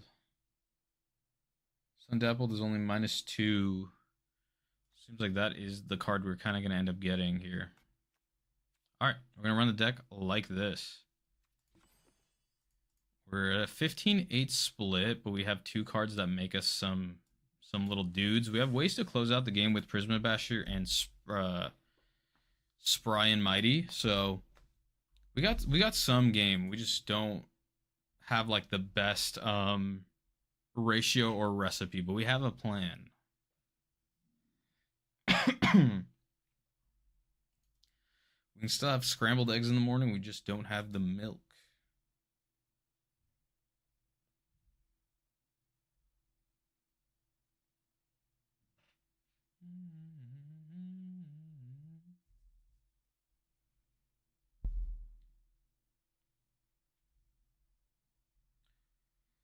I feel good. I feel good playing Kithkin.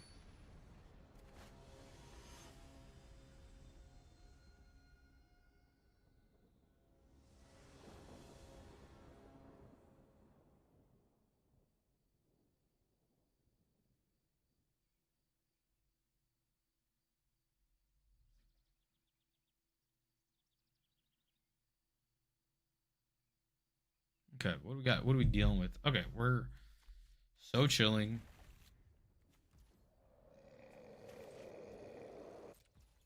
Do I want green? I do have 1 double green card. There's 1 double white card, and all it really is the Sun-Dappled Celebrant, which I can convoke for anyway. So we're just gonna get a forest. I'm gonna go get the Bristlebane Battler out immediately. Don't tell me. There's Ward. There's Ward, buddy. You don't want to touch it. It's Ward 2. Don't do anything. What do you have for 1 black mana? Oh, sure.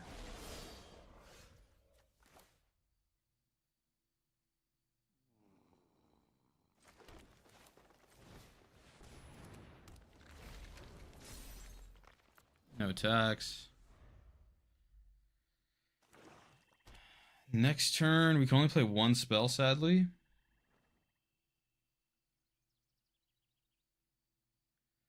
We have Requiting Hex. Are you seriously playing Requiting Hex? Alright, well, that's your turn. Don't mind. You're not gonna do shit, buddy.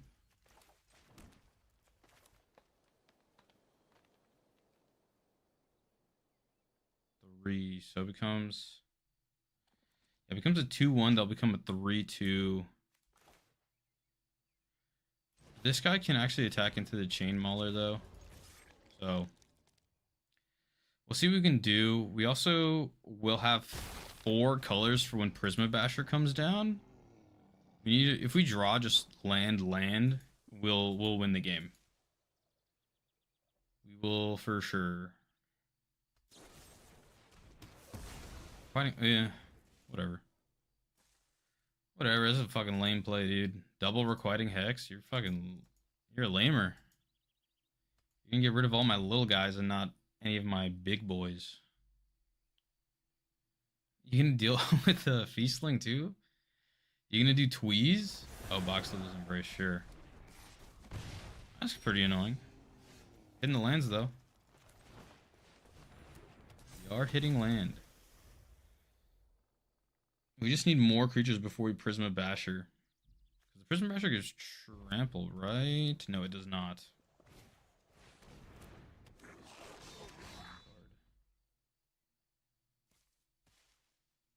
You can attack. You can ping for 1. It's not going to do anything. He's only got 2 cards left. And one of them is something to deal with the encumbered Regery. No blocks. Yeah, you ain't going to do nothing. Then I'm going to make my guy huge. Now you're going to feel a clock. Even though I'm pretty sure they have a Tweeze in hand.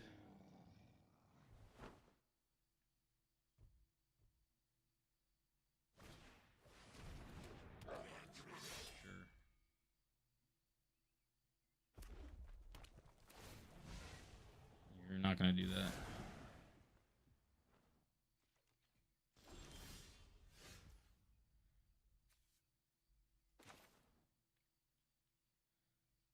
Question: return up to 1. Okay, so I don't have to do it.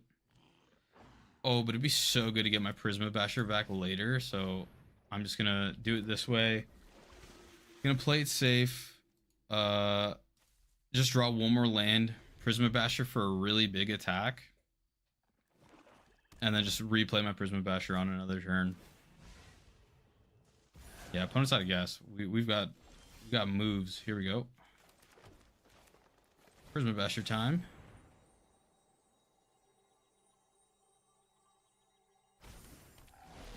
I'm bashing.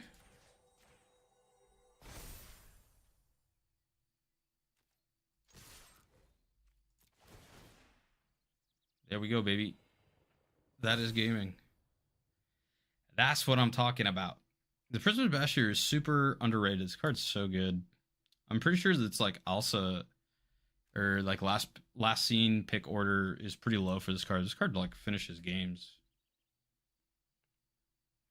Come on, take 10 damage. You know you want to. They could have a Feed into the Flames here.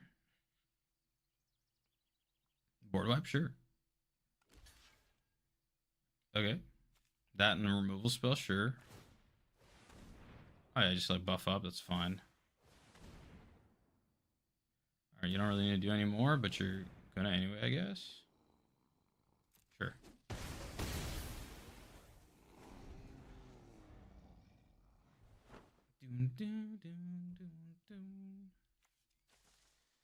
We are totally chilling. Sure. That's pretty good. You got a blocker? Got any blocks for me, Oppo? Now that I only have 1 creature, it kind of doesn't really make sense for me to pick up the Prisma Basher again. Because it's only going to give 1 other creature +2. So it just makes more sense to keep the 6/6 Trampler. You have 1 card in hand. You should concede if you're really taking this long thinking about it. Oh, you got Graveyard plays. Unbury. You unbury just for the Mauler. Sag. Destroy attacking or blocking creature. Right, well, I'll probably just be good enough right there. You're not going to attack. I'm not going to bounce. Yep. Thank you, sir. KO, baby.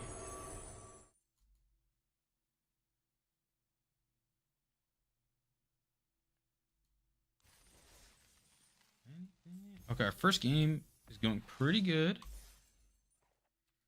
We're hoping for that a Johnny on 3. We're hoping for the Bristlebane on 2, a Johnny on 3. We have 2 of the Bristlebane. So I'm looking forward to that. And then I think Celestial, I need to reread the Celestial Reunion. Cast a spell, choose a creature type, you may be able to 2 of the creatures. Search your library for a creature card mana value X or less, reveal it to your spell paid card. And reveal card. If the spell's addition cost was paid and the revealed card is the chosen type, put onto the battlefield.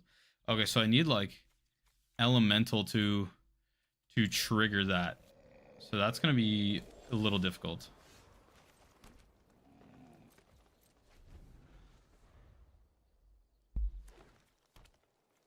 Oh, but the shapeshifters also count. That's really sweet.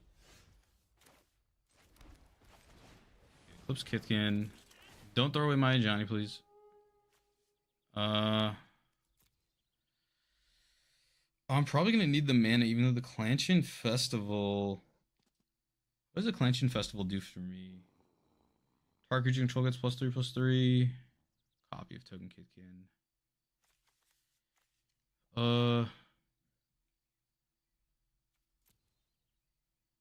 I think I just need the land, sadly. Trying to do some Prisma Basher shenanigans.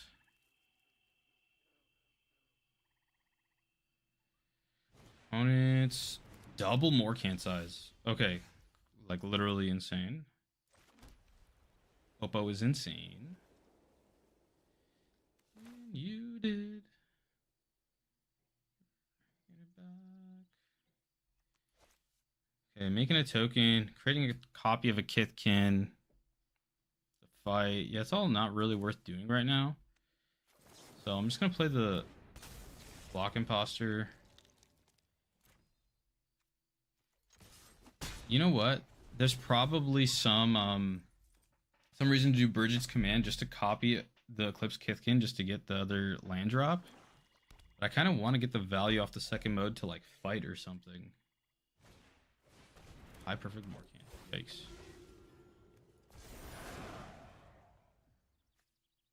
+3 and fight is gonna be fine. And there's the A Jonathan. Okay. I don't want to do this. Target tapped creature. No.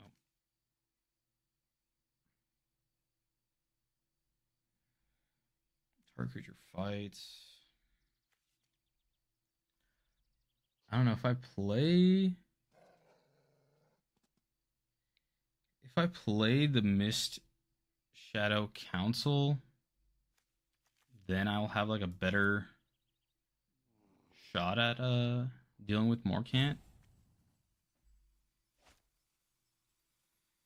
I just need to deal with her first though, to be honest.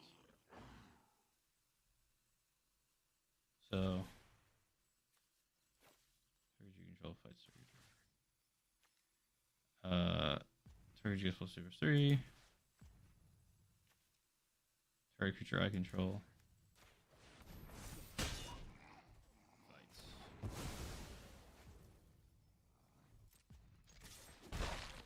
Probably worth getting the Morcant out.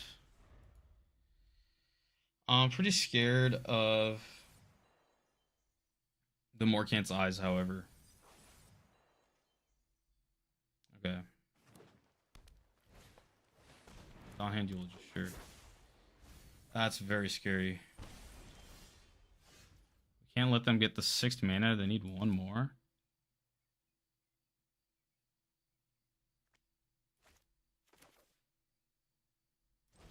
Need to draw land here. Not land.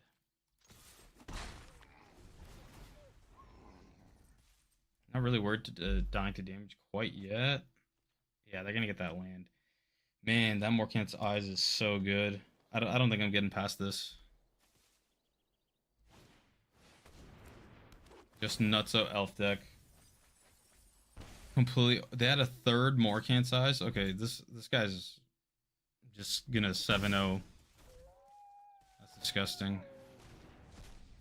Okay. Freaking whatever, dude.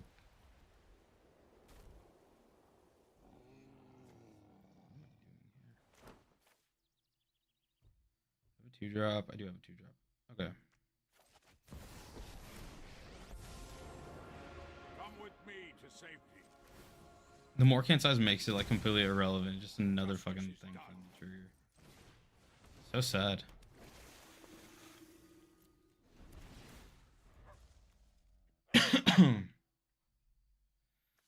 Yeah, because they can just make literally like they can make close to 20 elves.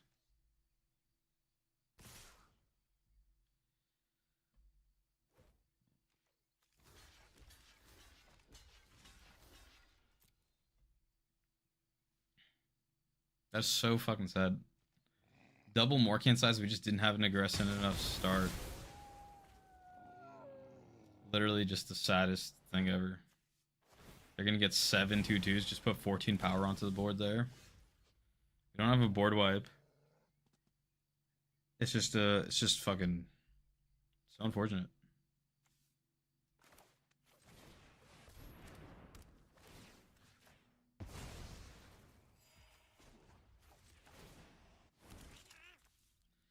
Yeah, we're just not getting past this.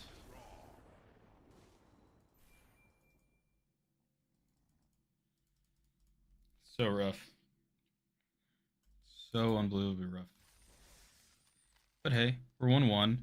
Not too bad. We're kind of playing. We're not playing a great Kithkin deck because we don't have the Thought Weft Lieutenant. We don't have all the stuff that just gains a whole bunch of benefits off enters the battlefield triggers. So that's where our deck really lacks. We just have to like play a weird mid-range outvalue game, which we just can't beat elves doing that.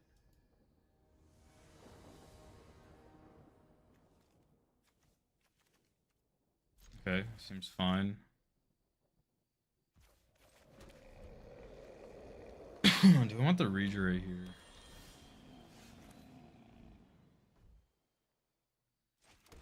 Reader do anything for me here? Like, what's a Kithkin I could get off this? You know what I mean? Just helps me get the land, but I'm not really worried about the land right now. I can just play this dude. No Spell Snare. Sure.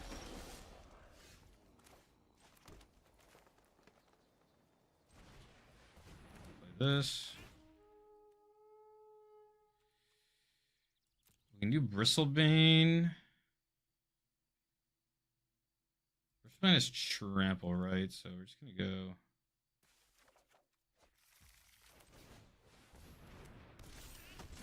I'm gonna do that. We'll play Encumbered Regery, and then we'll play a Prisma Basher. We'll see what we can do at that point. Flamekin, sure. What are you putting into your hand? Island, great.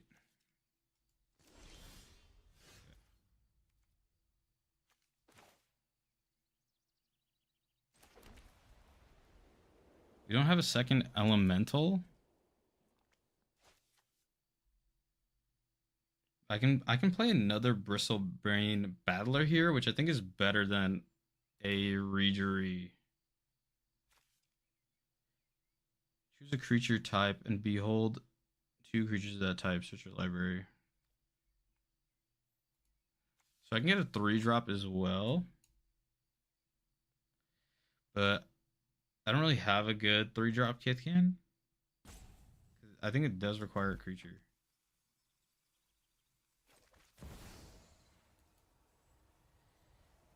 Two or less.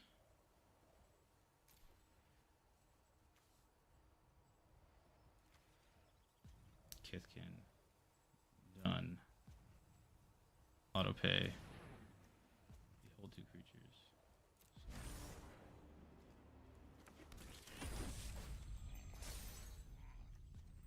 Oh hell, and I can just play another Regery. Let's go.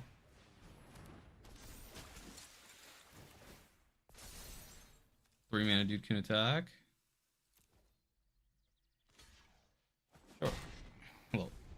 That's fine. Prisma Basher next turn on the double tramplers. We'll see what he can come up with after that. But like, I don't know. I feel like my board's big. He can't do the Sunderflock on me yet. Gathering Stone. Gathering Stone is good. It's just gonna leave him pretty defenseless here. Alright, yep. No counterspell.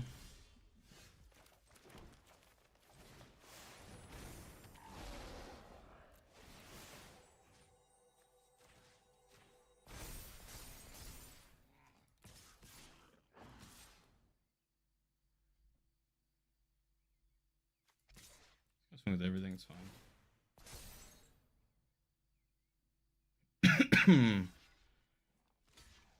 Double block there, sure. Just to draw a card. It's fine. 3 dies. Get more damage through. Gets quite a few looks.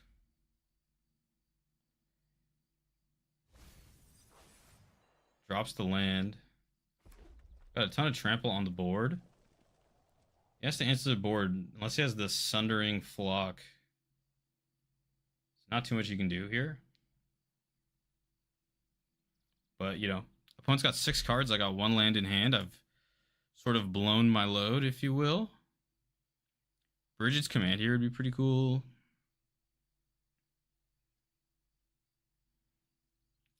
Johnny's like fine. We're trying to close out the game.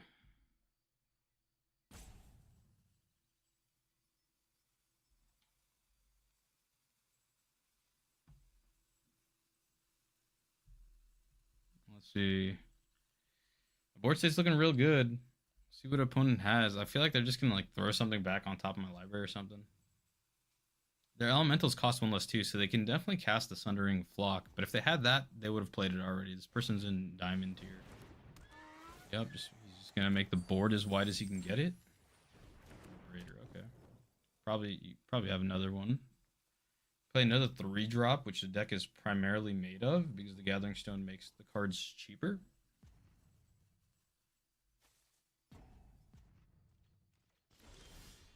Land, okay.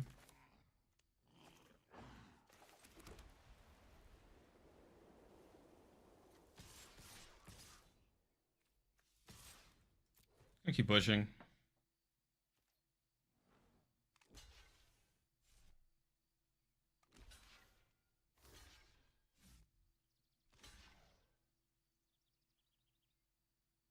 It's like 10 damage coming in right now, so you definitely can't block that way.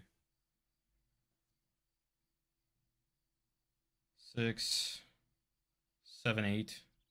That's still lethal. Oh, still lethal, my friend. You cannot block this Kitkin, my friend.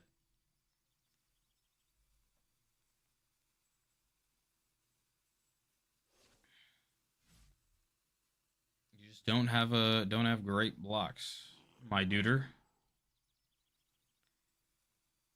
But that's good news for me. Yep, it's really the only way you can block.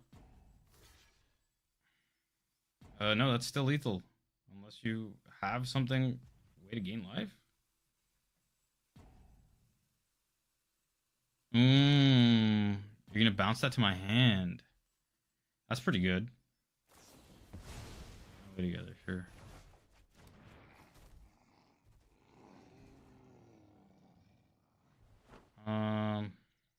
What do I want to die?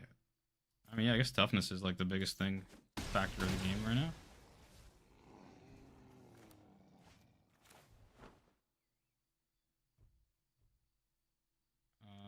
Yeah, I just play it right now, so it can't get countered.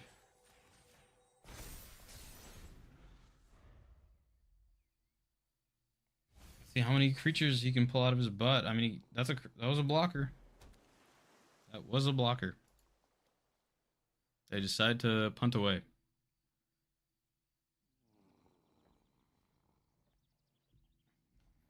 I need to draw literally something that is not a land, and I could be in a decent spot. Pitiless Fists would be dope. That'd be a fun one. Ooh, Kulrath. That's good. And yeah, you can play that dude. Wanderbrine.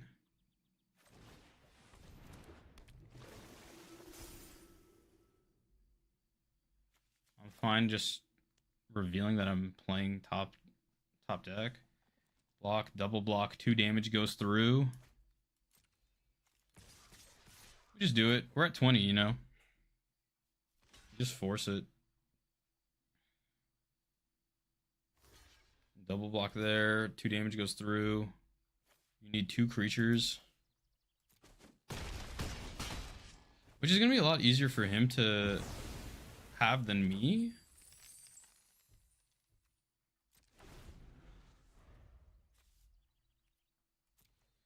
Another Prism Basher would be pretty cool. I believe we have 2 in the deck. No, we only have 1 in the deck. There's some other stuff happening.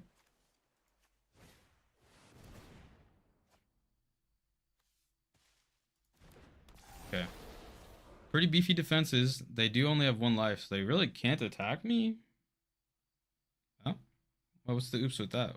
What, you wanted an Eclipse Kithkin or something?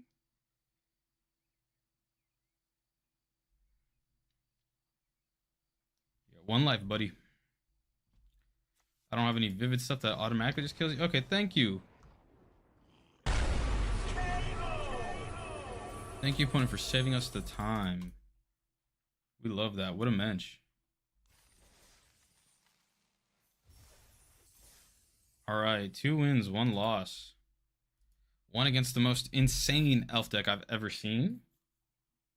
So I'm not too mad at it. Not too mad at all.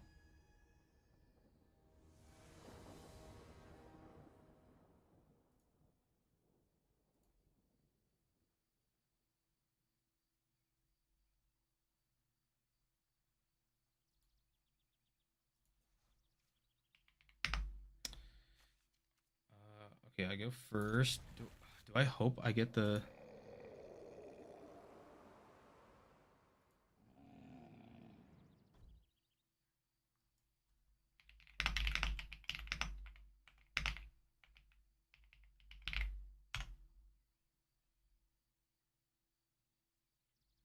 Alright, we're gonna go just planes first in case we draw the second planes. We do. Life is cracked and good.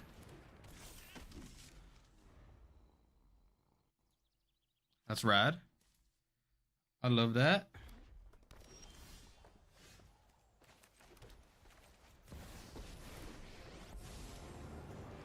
Go ahead and make a Kithkin. No flash speed interaction, no flash speed creature. Crossroads Watcher. Sure.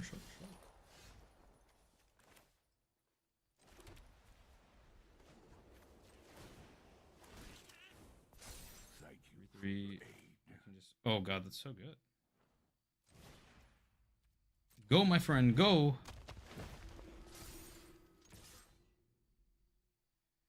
Deck's a vibe. Deck certified vibe. You might be able to remove the Sundappled Celebrant, but you will not be able to kill a Johnny at the same time. My A Jonathan is chillin'.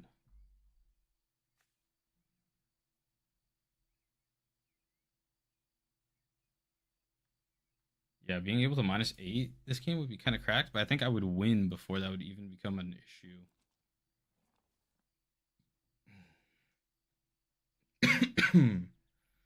I recommend dealing with the only creature that's untapped. I got Ward 2 on that guy, but he do not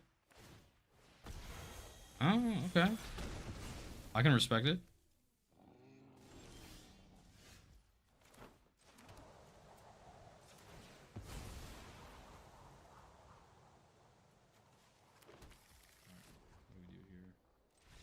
Okay, okay. Opponent scoops it up super quick. That was the opening start I talked about earlier that I really wanted to go into. The Sun Dappled Celebrant was just the icing on the cake. We are 3-1. Hopefully we'll make it happen, chat. We have a lot of cards that aren't particularly great for the deck.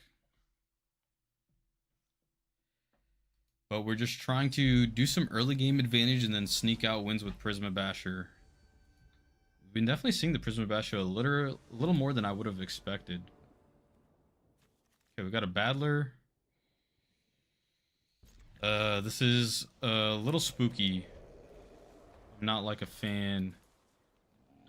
Hand's very risky. I need lands bad. I need lands really bad. If it's an elf deck, I'm pretty screwed. Ithkin. Ooh, brother. Alright. Please give me a land. Okay, thank goodness. Playing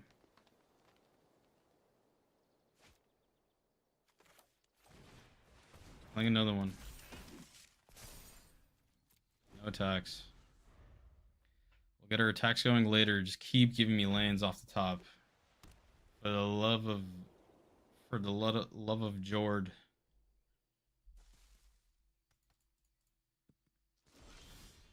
Not a land. What could they have? I feel like they have the flash speed elf. That's like what I'm putting in their hand right now. Destroy attacking or blocking creature. That's rough, buddy. That's rough, buddy. Yeah, it is a little rough. Hit him with the lands on my right.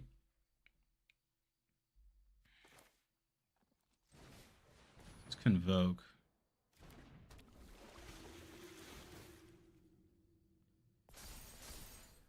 Okay. So I believe with my math, I can still attack with this, and then instant speed Convoke 1, 2, 3. A blocking creature. If they do some stupid shenanigans here, I can try blowing them out. Loose Embrace. Oh, very cool card. Very cool card. Trample and Indestructible. It's not blocking yet. Fuck. No, dude. It's cracked. Shit, dude. That fucking pissed me off. That really fucking pissed me off.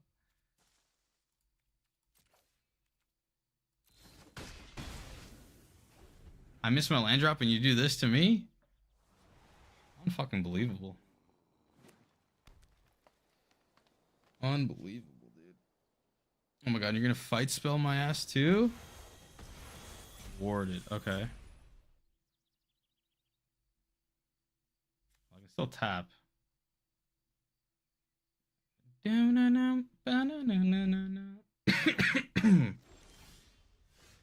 Dickhead. Fucking dickhead, dude. Alright. Sun Dappled Celebrant or just a Johnny? Because I feel like...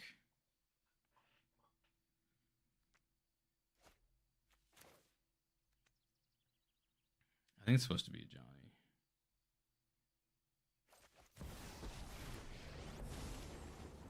I am here to bring you home. Your size belies your bravery. I feel like my grind is going to be better than their grind. I still have the protective response just being held up. This card's cracked. This card's literally so good. It's like an ultimate defensive card in the format, it feels like. That's rough, buddy. Rough for you, buddy. I got an A Jonathan. What are you about to pull out of your hat? You're hitting me with the it's rough, buddy.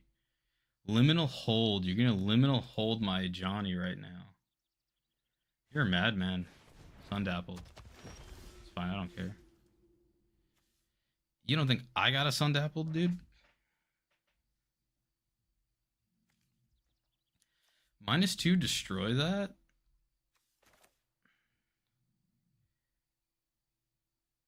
One, two. Oh, but I can't do protective response. Actually, and yeah, and to destroy. So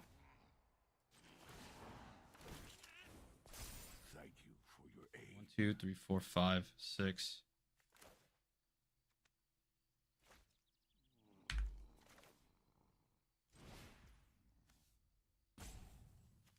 Tap, tap. 1, 2, 3, 4. Gain 2, sure.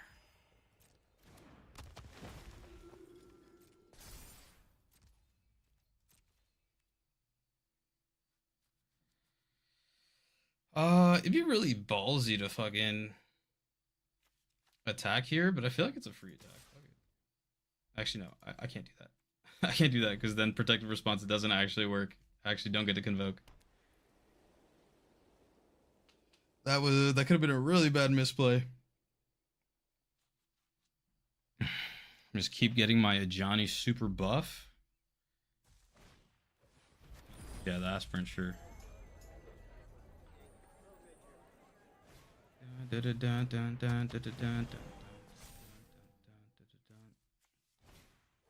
Hand dumping he goes. Whatever. Yeah, literally don't care. Oh, Bridget's command. Oh, I get to copy my Kithkin and then target creature control fights another creature. This one's so awkward. It's like the most awkward one for sure. Do I want a copy of the Battler? It's a 6/6 trampler eventually. Or do I want to just like fight the Sundappled Celebrant?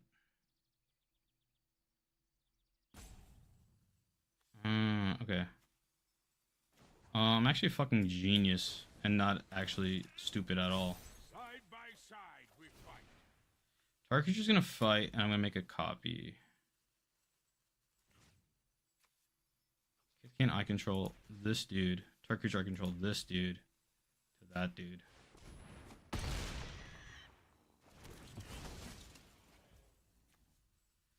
Reunion is fine.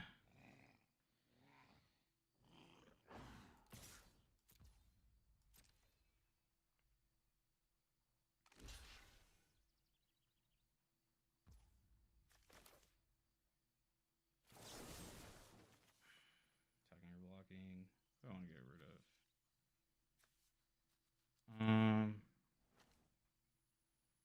It literally doesn't matter. They're both dying.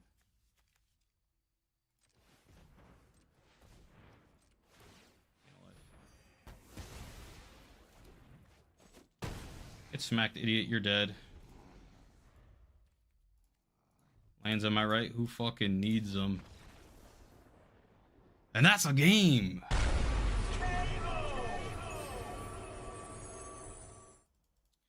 That was dumb as all hell. Just holding on to the Prism Basher, not hitting the lane drops. Still just outgrinding the other Kithkin deck. We're 4-1. I can tell we're about to go up against a very challenging deck. And I can feel like my deck is not going to want to comply. So, we'll see. We'll see how this one goes.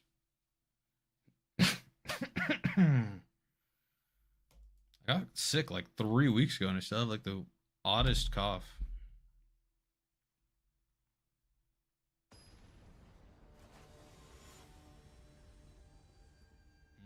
Here we go.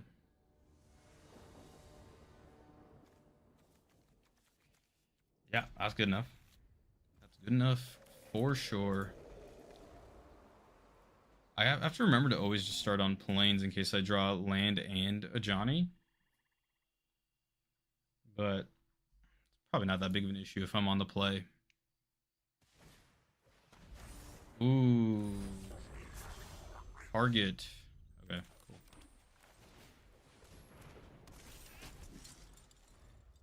Can't block. Great. Love that.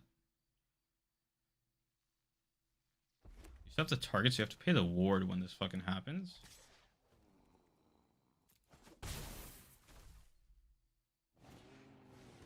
Tarfire, really don't care about that. Now it's whether I want the Eclipse Kithkin or just the Prideful Feastling. I think the Prideful Feastling.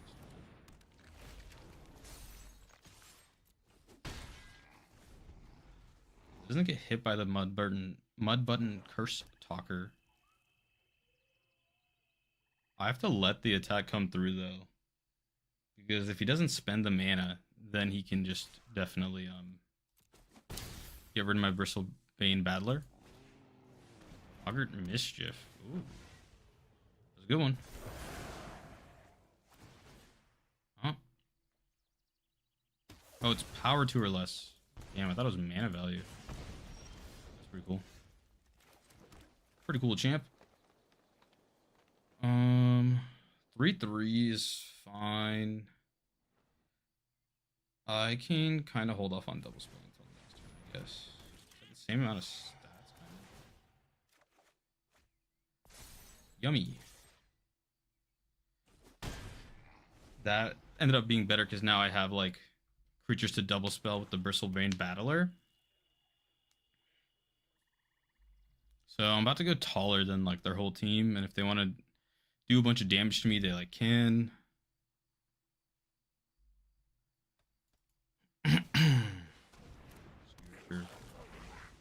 That's a big man.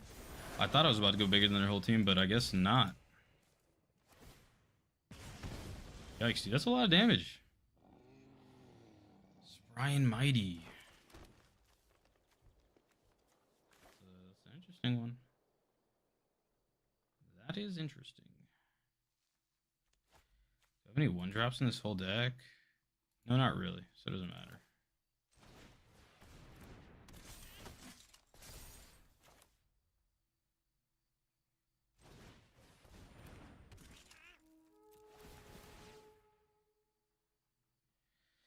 Clanchian Festival versus Plains. I guess it's Clanchian Festival. Pretty good.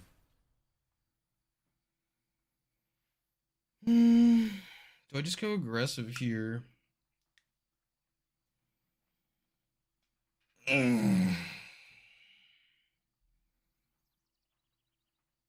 I think he just blocks with the 1/1. He attacks, and then I'm just in a worse off position. I don't think I actually attack here. I think I might have to like Spry and Mighty. I just have to stop this blight shit happening. I lost my life. Oh my god, wow. That's probably a good game.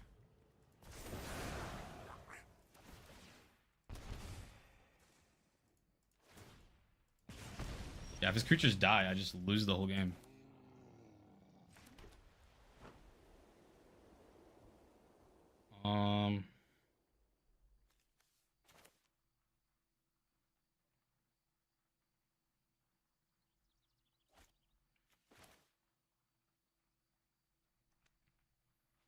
Yeah, I think I'm cooked, chat.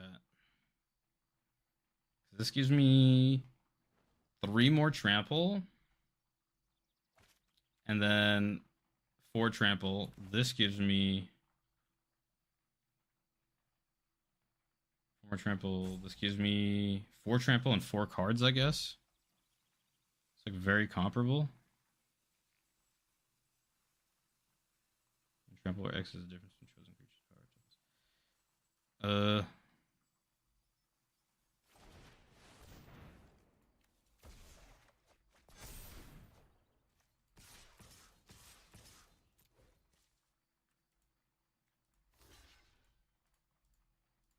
Yeah, we're not coming through this one. The idea is like you just have to do like enough trample damage to kill in one turn. That's just not gonna happen. That's 6 triggers right there. Boggart Mischief is like the most broken card. I need to draft that deck. Is what I need to do.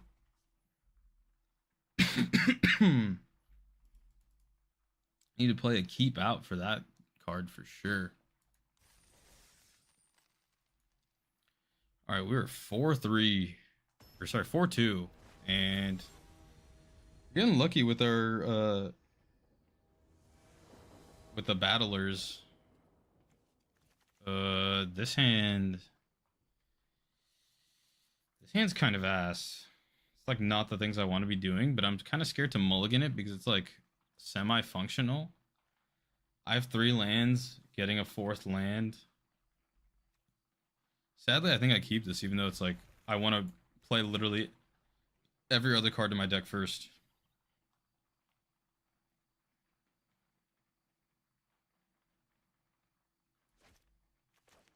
This hand doesn't do nothing, but just does damn near close to nothing.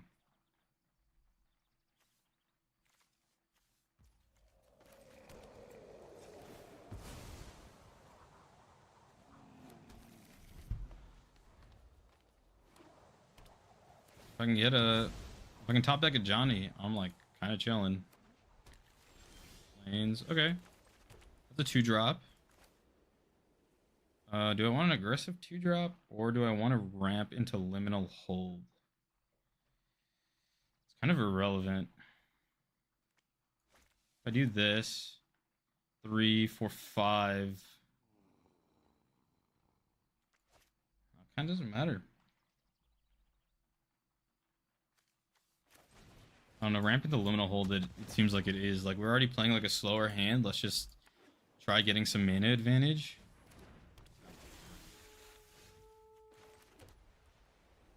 Liminal Hold. This fucking thing.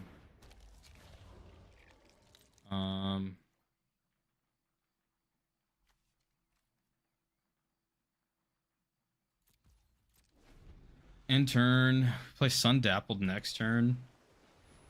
Okay, we're just gonna get tapped down for the most part. Tap down aggro. Cards are really good. Yeah.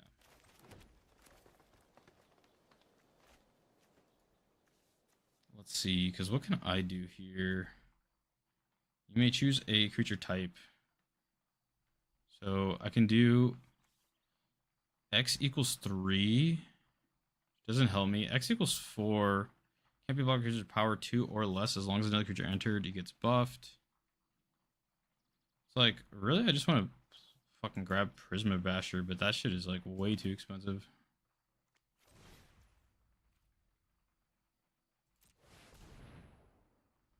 Oh, don't tell. Okay. I was gonna say the counterspell right there would suck. Yeah, you can tap that down and deal 4 damage to me. That's like fine. See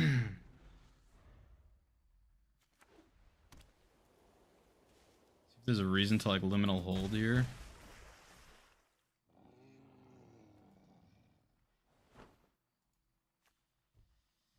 I need to play. Okay, that's pretty good. I'm at 5 mana. Eclipse Kithkin's like kind of cool. Probably have some flash speed nonsense about to happen. Would have liked either of those cards. So I can X equals 2. Behold 2 Kithkin. Put down the. Oh no, I can still X equals 3. I can put a Flock Imposter. Grab my Eclipse Kithkin, but it's like, what else am I really getting off him, you know? I guess it's better than nothing.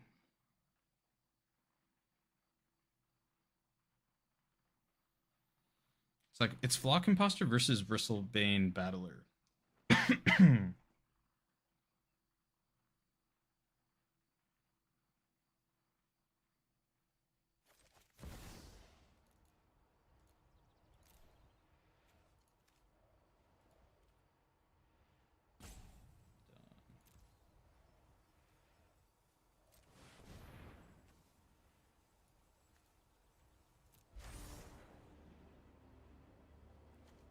They might counterspell that.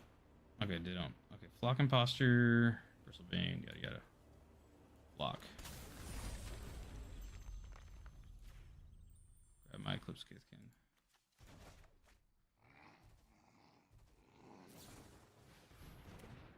Sure. Tap down my guy. Y'all are wacky, dude. Y'all are wacky as hell. We blocking. We major blocking right here. Awesome bind. Nice. Damn, my Flock Imposter would have been really nice there. But hey, I can still draw one off the Eclipse Kithkin. Kind of like keep making them do this shit. As long as it's 3 more folks you attack, Merfolk control get +1/+0. It's like totally fine. Looks like they have a combat trick, honestly. They're just holding up their cards all suspicious like.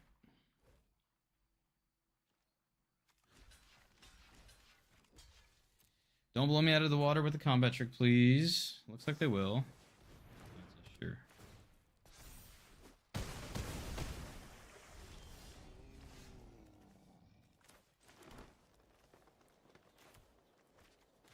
No Kithkin. This will be a Kithkin in play.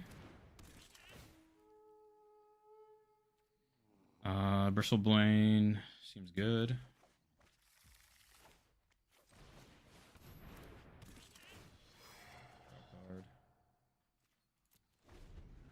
Have a blocker. Okay, I feel like opponent's gonna be out of gas here soon. Passing, let's fucking go.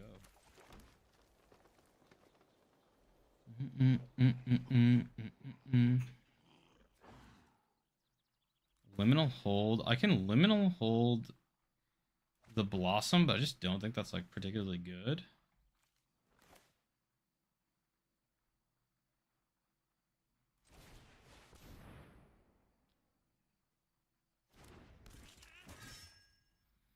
I feel like I'm supposed to do this. Like, we're in top deck mode.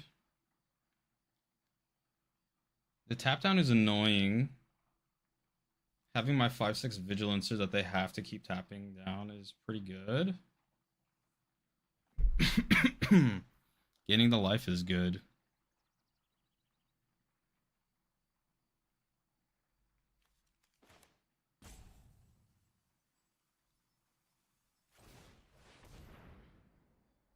I think I'm fine with the tapper. I think... Yeah, I just don't want them to shrink my guys. That's like the best statted, most aggressively statted creature on the board, I guess. Could be a misplay.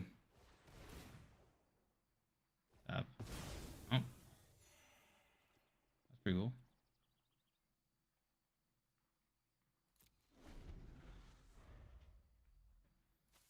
Play land, you fool.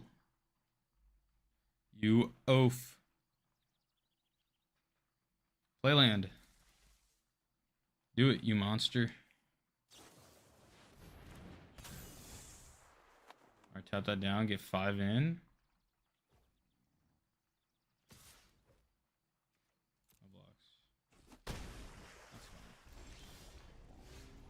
Flyer's not looking great for me, though. Definitely don't like that.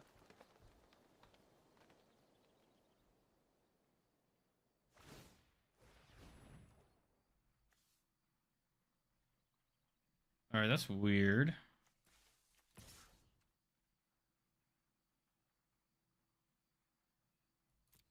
I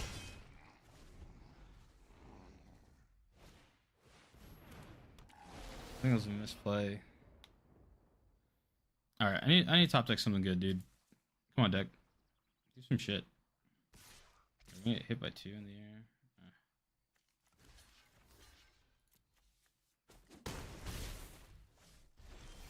Oh my god, dude, land.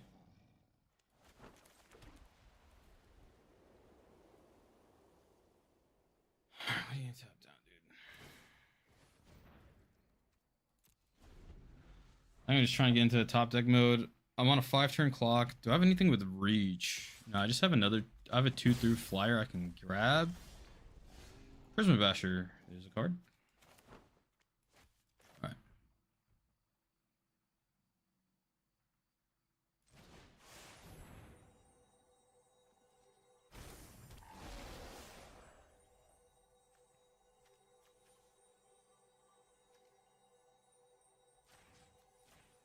Alright, you're gonna tap down one of them anyway. You don't.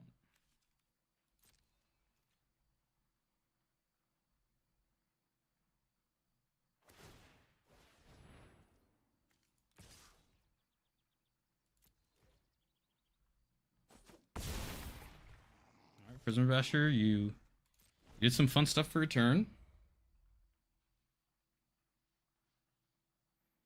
But I really need a Flocking Imposter right about now. Flocking Imposter. Same thing. Prideful Feastling is like okay because it gains life. Pitiless Fists, Spry and Mighty would be huge.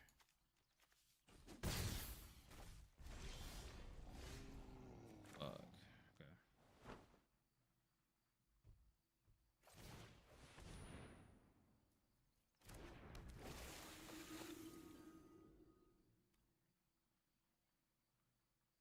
One, two, three. Probably the Prism Basher. Yep. I tapped on another creature, right? Tapped on another creature. Okay.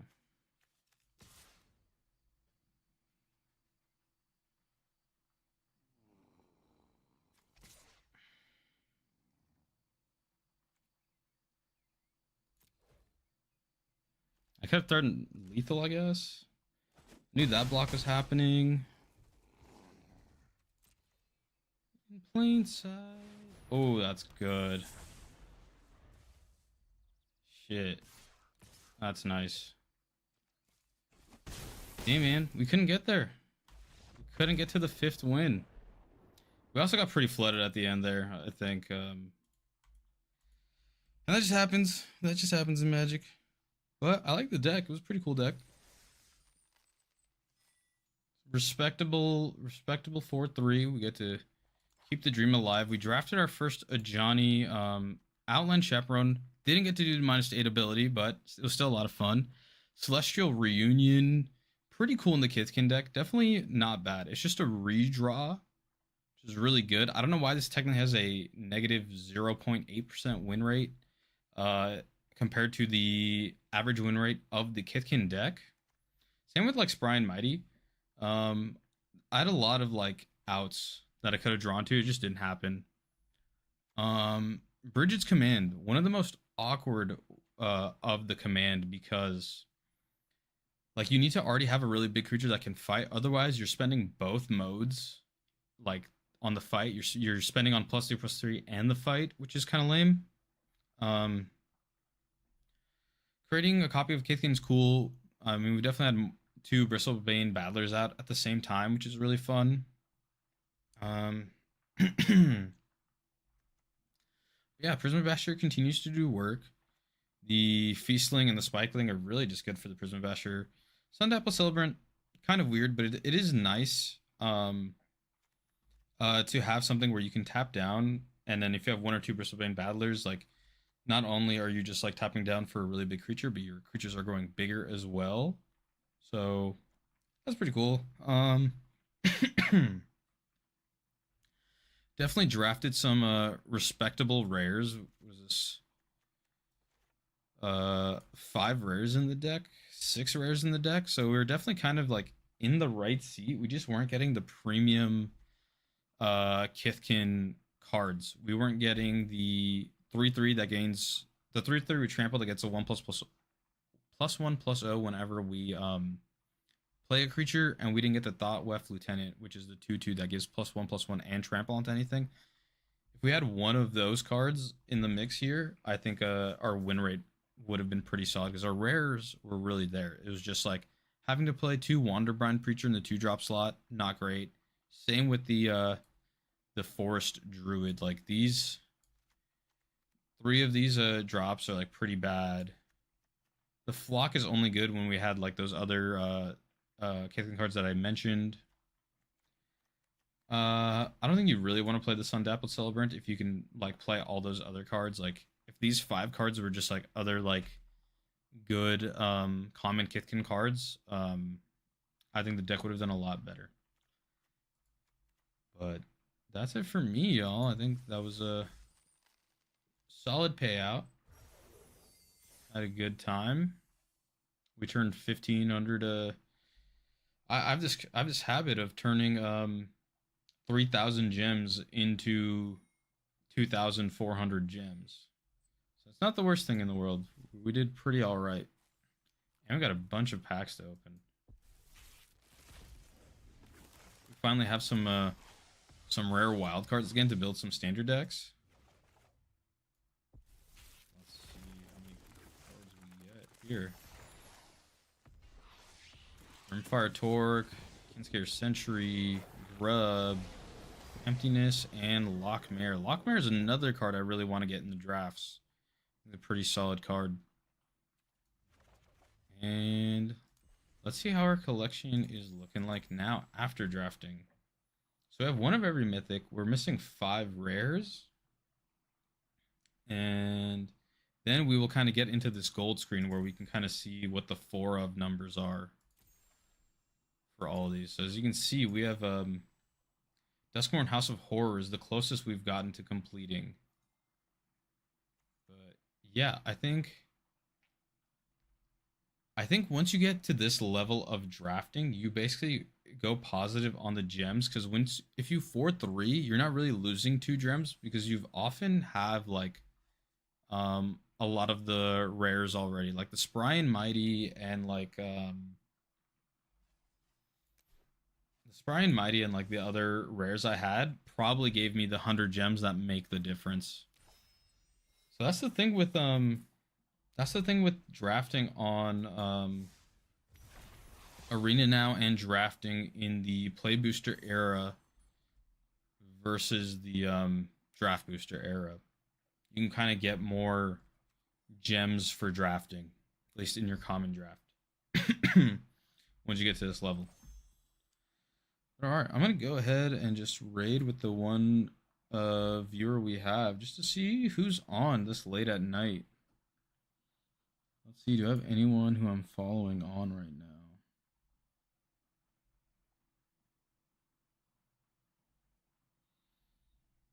DeFore is playing standard.